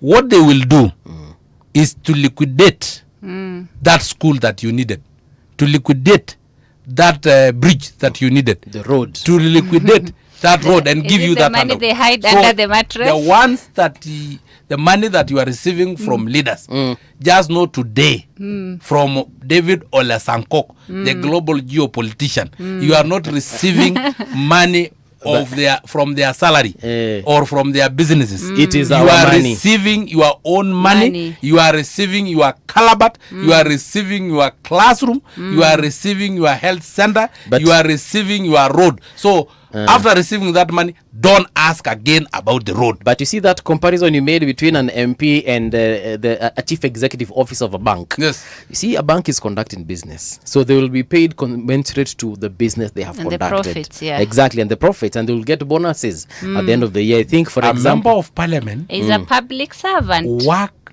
conduct a business.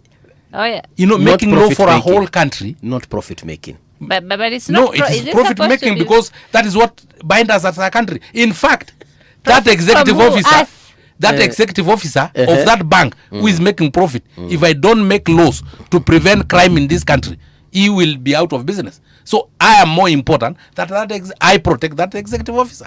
The laws of him running that business, yes, the licenses are made by me. So I'm more important than him because why did he choose to run a business in Kenya and not in Haiti? Because Haiti, the laws are not there. And who make those laws? To make the environment, the business environment friendly. It is the members of parliament. So, and it is not that if I earn a salary, that Public Service Commission have said this is enough for me. Yes. It is my own salary, just like the salary of a CEO, just like the salary of a chief executive officer. Allow me to clear my bills and allow me to deliver development to you.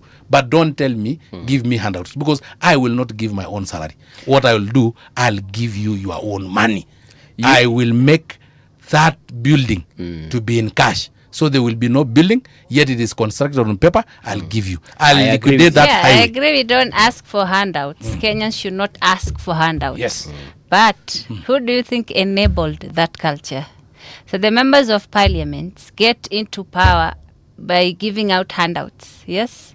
So it's obvious they're going to expect handouts all the time. Every time they see you. If you give me once, I will keep expecting it again and again, because you will be entitled. That is where they want the citizens. That's why I'm telling Gen Zs, please come out to my daughters and sons, register in large numbers, elect one of you who don't have handouts to give as a president, elect one of you as the governor of your respective country, because you have the numbers.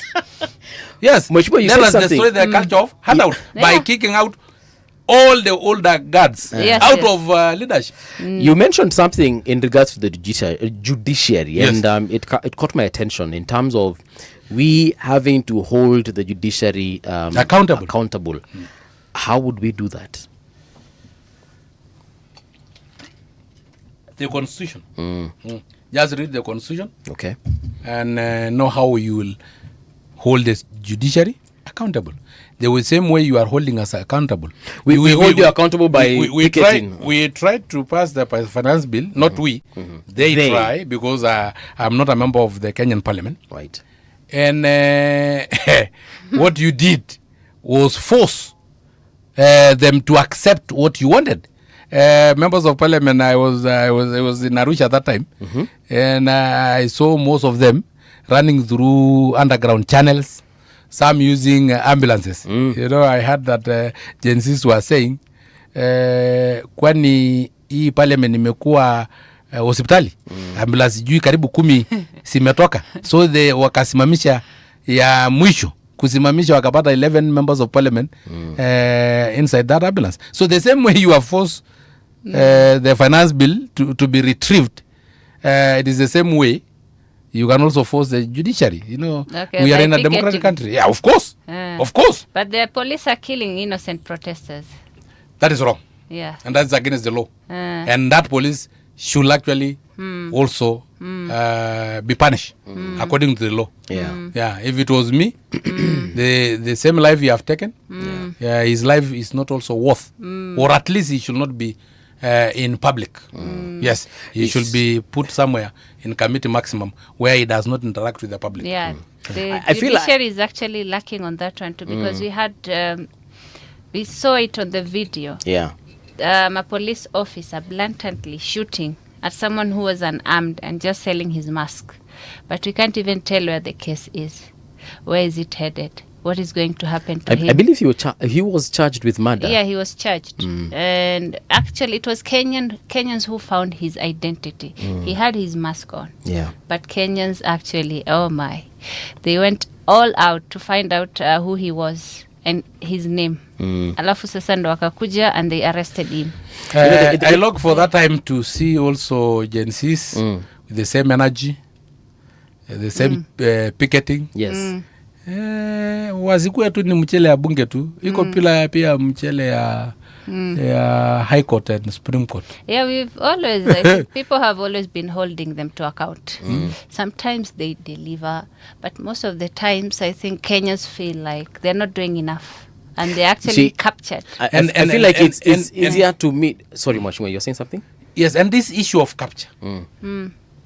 Don't blame the capturer. Blame the captee.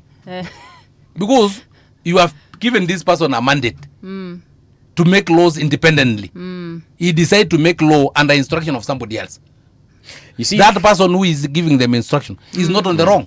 I feel like it's easier to hold a member of parliament accountable, because come an next election cycle, I'll just not vote for you if I honestly feel disgruntled, right? And we are told, actually, I think it was the speaker who just told us the other day that 56% of the current parliament is not coming back. So it's easier for me to hold you as my MP accountable. And it is easier for me to hold the president accountable, because if I feel disgruntled, I just won't vote for him. Yes? Now, when it comes to holding the judiciary accountable, I want to to honestly understand, because I do not vote for the CJ, I do not vote for any of the judges, I do not vote for the magistrates. These are officers appointed and they go up the rank in the normal kind of way. If the judiciary is captured, vote out that institution that have captured the judiciary, if the institution is the one that is voted in. One. You say that you can hold members of parliament accountable by not voting them in. Yes. But do you normally wait for the election cycle? The Gen Z uprising, did they wait? That is why I'm saying even the judiciary, we can have picketing. Yes. You know, we have held managers, like today the nurses in Kenyatta National Hospital have gone on strike. Down their tools, because they want their rights, and they are holding the administration accountable. I think there are so many other ways, according to our constitution, that we can also hold judiciary accountable. You know, the way you are saying occupy parliament. Yes, what is wrong with occupying judiciary? You know, so just hold them accountable. Actually had a solo protest in archives calling out the judiciary. Yes. It's called Lady Justice, and then the eyes were closed to signify that there's no justice here. The judiciary is blind because to we the plight of the must people. Kenyans have the right. Because if you look at some of the issues that we are currently facing, Mesh, let's talk. Corruption is the biggest one, actually, and I believe it is the key to everything that we are currently experiencing, because we have so many corruption cases. And you mentioned Mheshimiwa Waititu here. Me, the last I checked, alifungwa kidogo wakati wa WRC, nikamwona kona president, and many other examples that we can choose. Individuals who've been caught on some serious issues to do with corruption, and then they're out here enjoying life. Others even on murder, and yet they are serving in the House of Parliament. So if we have those kinds of situations and Kenyans feel like they need to hold the judiciary to account, if they happen to go to the streets, you know, it's not like when you go to, in case of Parliament, we can go and say reject finance bill, and then a few days later it is rejected. Ukienda kwa judiciary, umepicket na umeoccupy judiciary, what will be the measure of that progress? When we wake up in the morning and then we hear a CS has been sentenced to 12 years in prison, or we hear a certain person who has killed someone has been sentenced to death, what will be the measure of that picketing? If you try, you may see the measure and the results. Because no one thought that the Parliament of Kenya can ever be occupied, and that a finance bill that have already been passed can again be rejected. So, and we never thought that Section 2A can be repealed, but it did. You know, that time the president can dissolve Parliament. He can detain without trial, but then we have come that far. we can still go, we will see the results. Yes. You have just not tried. But I still come down to that issue of corruption. Yes.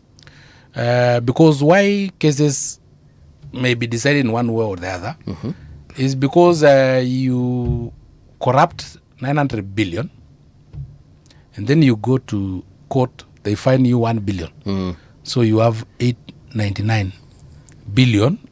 What a return investment. What a business. No business can give you that kind of profit margin. Yes. Kenyans themselves are facilitators of corruption. And I have just said, and I will still repeat. Yes. If you receive money from a politician, you have received corrupt money. You no longer have moral authority to complain. Because surely, we have seen empowerment drives. This country surely, where are we headed to? Yeah, empowerment drives. No, I'm saying, where are we headed to? Where one individual, who may be a member of parliament, donating a total of 30 million in a month. Yani hata kama mimi yani hata kama niko billionaire. Like na Bill Gates.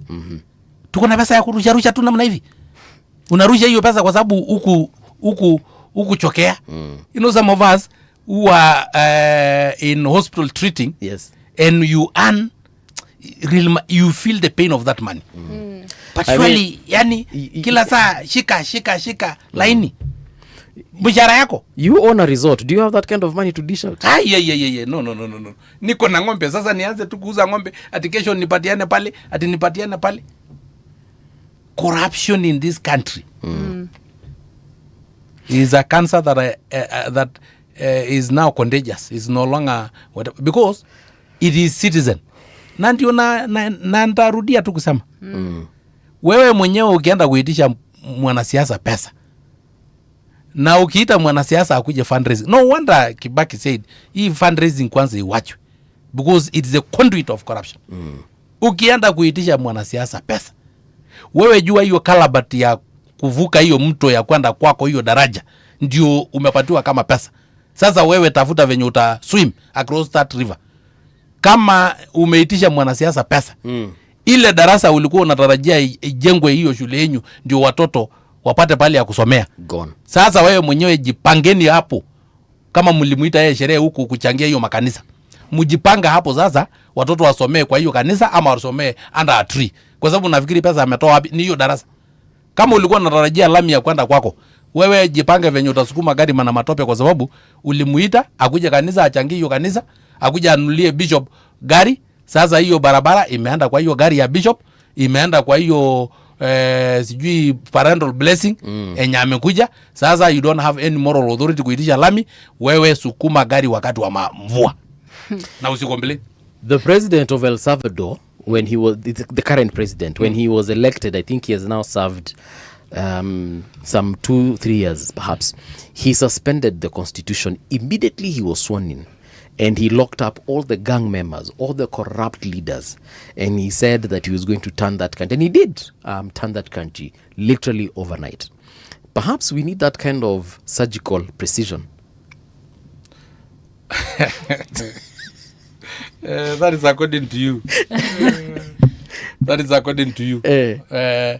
Because tuamuke siku moja tupate kama ni Sanko kaliba 1 million ako ndani. Yes. Na leo hii if you elect me and I suspend the constitution, you must also look at me. If I'm corrupt and I suspend the constitution, how will I detain myself? This was a first-time president. He had never been an MP or whatever. Oh, you have never been an MP. Yeah, so that's why we are asking Gen Zs. Why don't you just look for Atifa here? Elect her. Unaona? Weka yeye pale ofisi. Sasa yeye ataweza suspend kwa sababu hata kama angetaka kuiba, hana kitu ya kuiba. Anaiba nini hapa? Hii machine hii kitu ndiye ataiba hapa. Hakuna kitu. Hata kama angependa. Sasa huyu ako clean. Lakini unajua sasa if you elect me Sango, it will be the case of like Jesus Christ.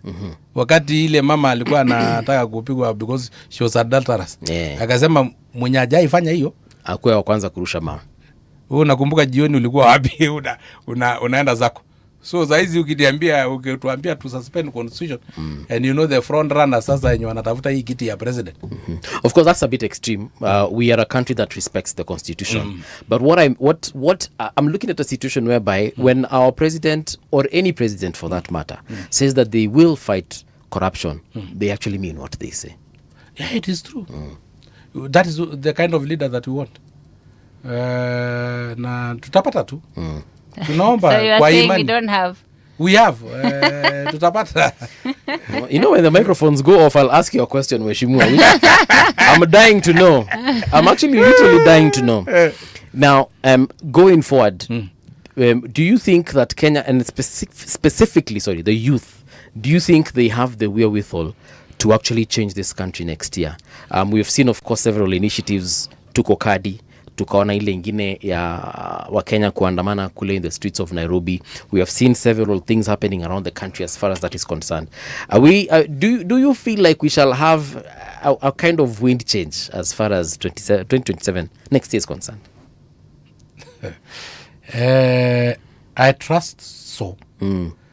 And hii vijana wamefanya uamuzi. Hii vijana is it sufficient? Tusicheze nao. Hii vijana watabadilisha hii Kenya. In fact, we were colonized. There was scramble of Africa after the Berlin Conference of 1880 something. And from 1880 to close to a century. Tulifikiri wakoloni wataitoka hii nchi kulingana na ile weapons wako nayo, ile akili wako nayo. We thought they will never been changed. The investments lakini ikakuja tu wave ya Mau fighters, majimaji praising, appraisal, all of them, the Nandi rebellion, na ikatokezea namna hivyo. I foresee a situation like that in these young men and women now. Wamefanya uamuzi.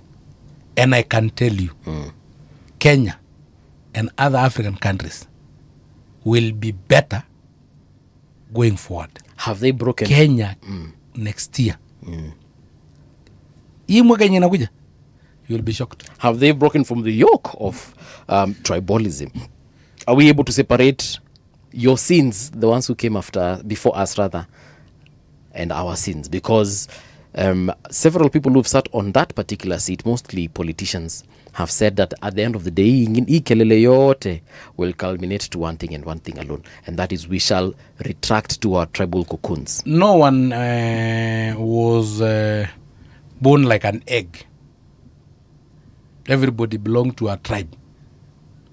And a tribe is where we come from.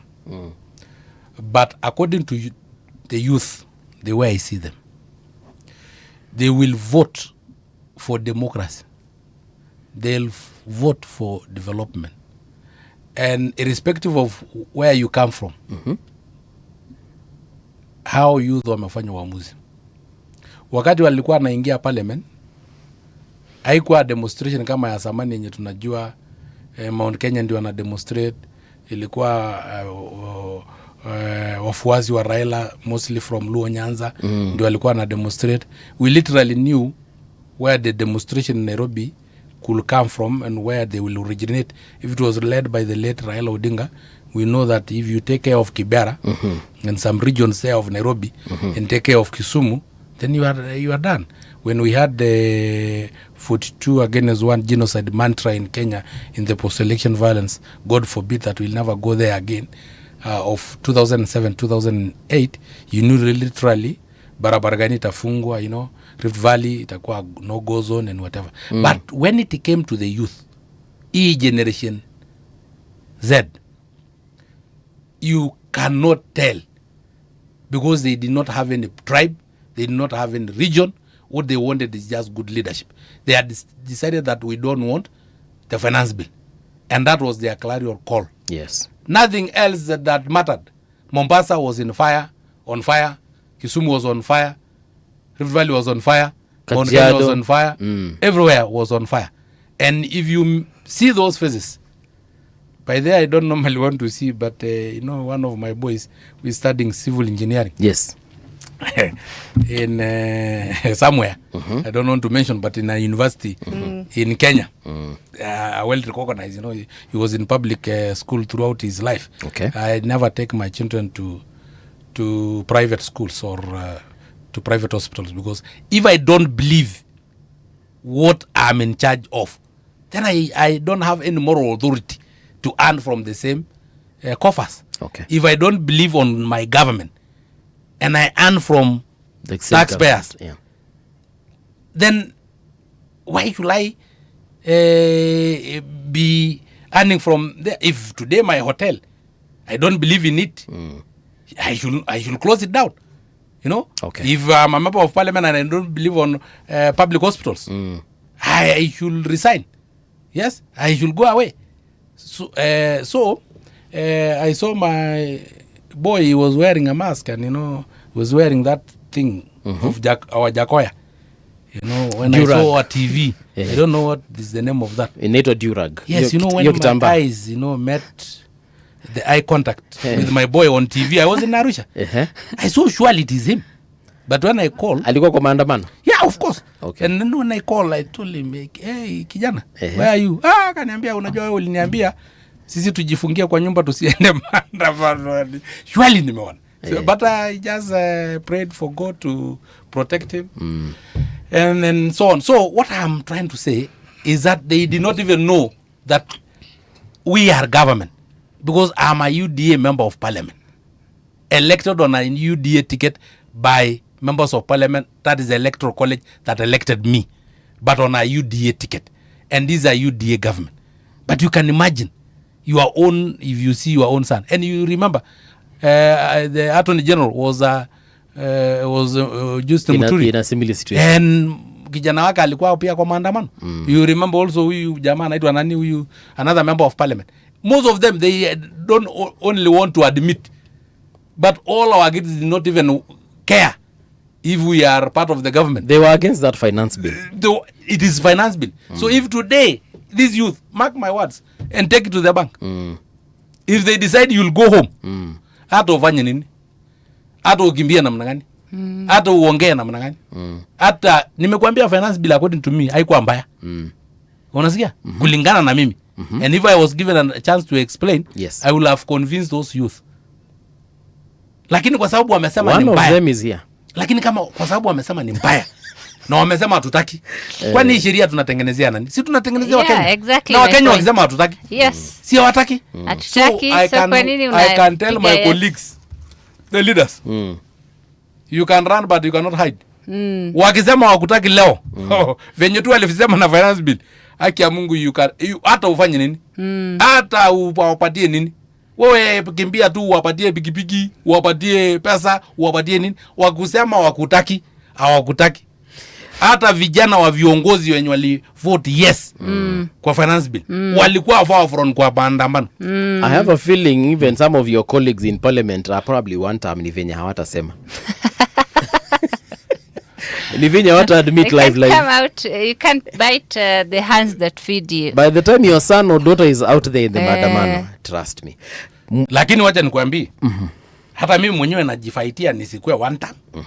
So you are saying one term in reference to who? If it is in reference to me, mimi naongea na vijana niwaambie mimi sikuange mbaya vile. Hata mkifukuza wengine, haki ya Mungu mimi usinifukuze. Kwani amuogopi Mungu, amuogopi dhambi? Mimi nikiwete tu ya Mwenyezi Mungu. Kila mtu ajitetee sasa. Kwa sababu hao vijana, I am telling you, hao vijana. You are gone. But mheshimiwa, na mimi naomba tu wa vijana. Sasa sio ile kitambaa ya bendera ya Kenya na ile simu, ni kadi sasa. So mchukue kwa wingi. Kama mtaki Sangok, so be it, kwa sababu hakuna vijana ni kama maji inaosha. Oho! Mheshimiwa, okay, he's giving me a lot of hope as a youth and as a young Kenyan. Yeah, he is. But it's the reality. No, I'm not giving you hope because mimi siko hapa kukupatia hope. Lakini that is the reality I'm talking about.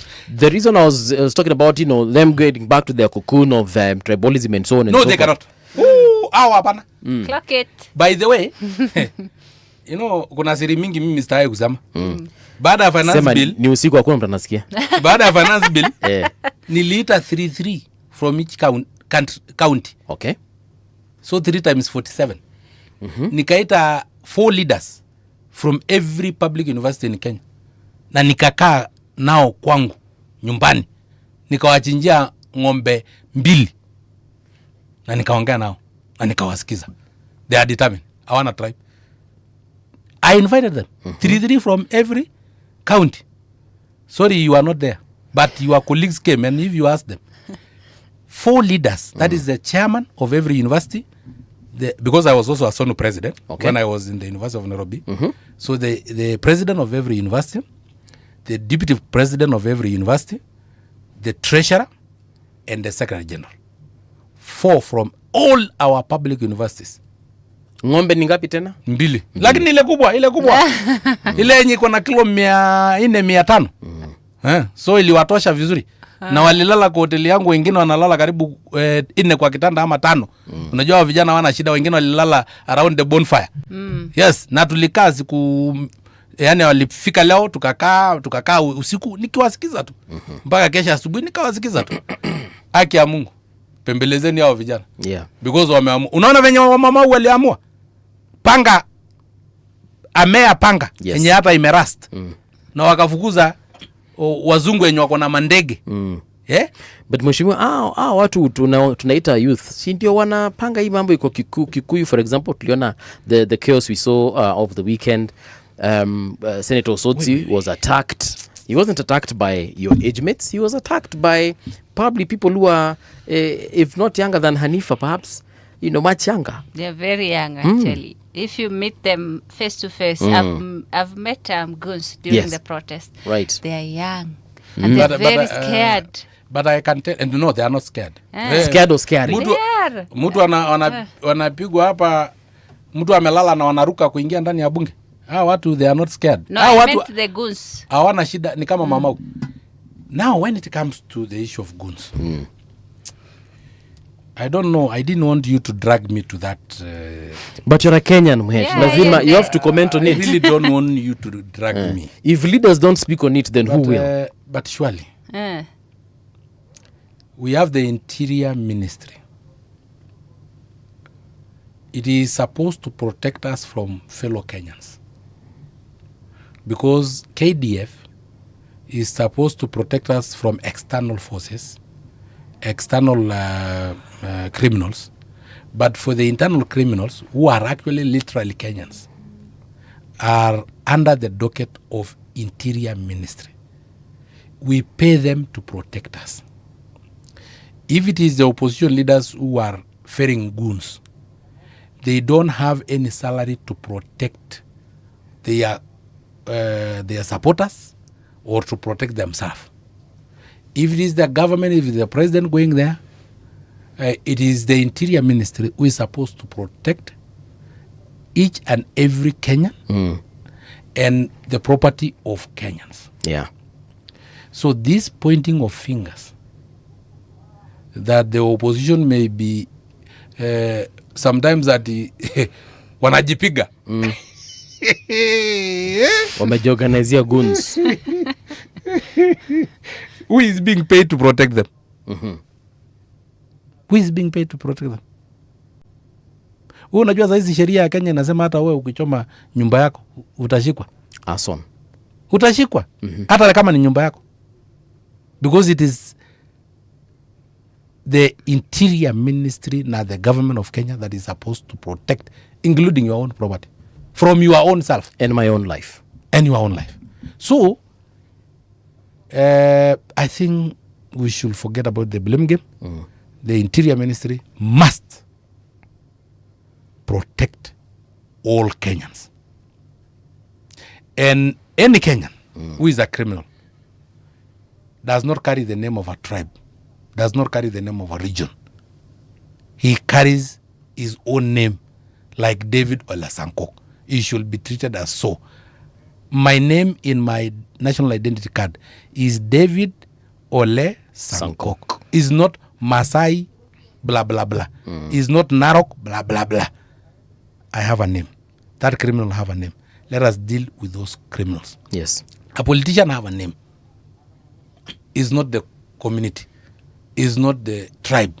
Is not the region. Treat William Ruto as William Ruto. As an individual. Don't treat it. It does not carry the name of the Kalenjin. If you see the identity card of William Ruto, it is written William Samoe Kipchirchir Arap Ruto. There is nothing that Kalenjin come in, Nandi come in, or Kipchirchir come in. Let us treat a politician, if they make a mistake, as that individual person who can be taken to court and can be sued. Do you know you cannot sue a tribe? Or you have never known that? I know. You cannot sue a region. You can't. It is not an entity. You can't sue a religion. Yes. So the Interior Ministry, forget the blame games. Mention the individuals. Speaking of... mention the individuals. Yes. If the goons are attacking a political rally of an opposition leader, it is not the duty of that opposition leader to protect himself. It is the duty of the Interior. Because we are paying. Even that opposition leader is paying taxes. Even if it is that opposition leader who is sending goons to his own meeting, get the goons, let them mention their boss. Investigate. If it is true, get him. Not as you cannot sue opposition, but you can sue Rigathi Gachagua. You can sue Fred Matiang'i, because they are individual. They are captured by the Kenya Constitution. But you can't just say an amorphous statement that some of these opposition leaders nowadays, they are referring goons from point. So who is supposed to prevent us from goons? Who is supposed to make sure that they have raw intelligence, they receive intelligence, and prevent those goons from being ferrying to one region to another? Who is supposed to disarm the goons? It is the police service. You mentioned the executive here in terms of the CSs, or rather the ministries. There's one ministry that has been in the headlines lately, and that is the Ministry of Energy, that is headed by CS Opiyo Wandayi. Today he appeared before Parliament to answer a couple of questions here and there. And from what we saw, a lot of questions, well, not a lot, but simple questions were asked, but it took a very long time to get to the answers. What is the problem with our energy situation? The entire world obviously suffering from what is happening in the Middle East, but it seems like Kenya is suffering more, to the point whereby even the president of Nigeria is mentioning us in his speech, saying that Nigerians should be happy that they are not like Kenyans rather. What is the issue with the energy in Kenya? Have the prices of palm prices of fuel have it increased? We are expecting a statement. Let us thank God. Yeah. When that time come, because you are expecting, and your expectation are not biblical truth, if that time come, you call me back here and I'll come and answer. But at the moment, our government have done what it can. It have saved us from the economic fuel crisis that the whole world is facing. We have not seen any surge in the fuel pump prices. Let's give credit where it is due. Whether there are issues here and there, probably those who have resigned were the ones who will have caused us some problems. The issue of competence has arisen. The government have done its work. No, it is very competent. If the fuel prices have not increased as per today, because I had fuel my car today, I came from Narok. But that is what the G2G deal was supposed to do, caution Kenyans against the high cost of fuel. We thank God for that person who brought the G2G agreement, so, and that is none other than the President of the Republic of Kenya, and he have actually cautioned Kenyans. On that, we give the credit. Yes, whether you like it or not. But there are issues too regarding the G2G deals. Which issues? The external companies the companies involved, private companies. There's so many issues. As a There's been Kenyan, so many issues since the past few weeks. as a Kenyan, what are you interested in? Is for you to be cushioned so that you are not affected. I heard that probably some people were predicting that by now fuel will be around 300 Kenya shillings per litre of petrol. He's given it 2 have weeks. not gone there. The CS has given us 2 weeks for that. It have not gone there. The CS has given 2 weeks. Yeah, For it to we have increase. been told the fuel that we have currently can only go for 2 weeks. But he has said there is more coming. But amesema currently what we have in the reserves, 2 weeks. By the way, if you are cushioned for a month, and then again you are charged the way other countries are charged currently, you will thank the government for cushioning you for a month. Yes. So let us learn to be appreciative where and give credit where it is due. Surely, fuel prices in other countries have just skyrocketed as we speak now. But Kenya, we still have the same price that we had before the crisis of the Ukraine-American war. So we can say thank you. Yeah? We can say thank you to our government for what it have done. All right. If it will increase in future, you call me here, then I'll comment. But for now, I can just say, hallelujah, alhamdulillah, ama mnasemanga aje nyinyi. Ndio hiyo tu. Wanasemanga hizo zote. That at least for now. Hata saizi nikitoka hapa labda tafuta total ama shell up niweke mafuta. Na bado najua price ni hii hiyo tu. Ndakuwa hapo nyuma yako tu. Now, last but not least, as we complete on the weekly roundup, because that is what today was all about. As we put, basically that cap. You said that you wouldn't want to mention, you wouldn't want to comment on what happened during the MP for Al-Kalau's burial is concerned, but there was this issue with Senator Methu of Nyandarua County saying that he respects the president but doesn't fear him. Then we had Honorable Gachagua saying that he was more or less looking like anaombea rais ruhusa ya kuongea katika hicho kikao ambacho alikuwa na president, akakuja akasema hahitaji kuombewa ruhusa mahali popote Kenya, which is actually very true. That is the exchange that, and of course I'm paraphrasing here because a lot of different words were used in there. It all boils down to decorum as far as public speaking is concerned and public engagement by our politicians is concerned. You have had the chance to speak in different fora in front of your constituents and so on and so forth. Do you think it is a good thing, it is an okay thing to have that kind of exchange in light of what the country is currently facing, as opposed to facing issues people get personal? I was voted in by members of parliament on a UDA ticket. Right. And they will hold me accountable. For sure. For every speech that I make. And nowadays, I'm a diplomat because to be a member of parliament in the East African Legislative Assembly, you have to be a diplomat so that you don't bring confusion and diplomatic row between the member states.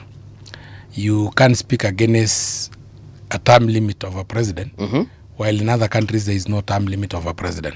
I have just given a... Yes. So it is Kenyans to hold those leaders accountable. I did not see those exchanges. Okay. But Kenyans will make a decision in 2027 and know who crossed the boundary, crossed the line, because there is a thin line between freedom of speech, freedom of expression, and what, in quotes, you say, was it befitting? Was that speech befitting a leader? So because that line is so thin, it is up to now Kenyans to determine who crossed the red line in terms of their speech and vote them out or vote them in or do otherwise in the 2027 general election. Okay. Yes.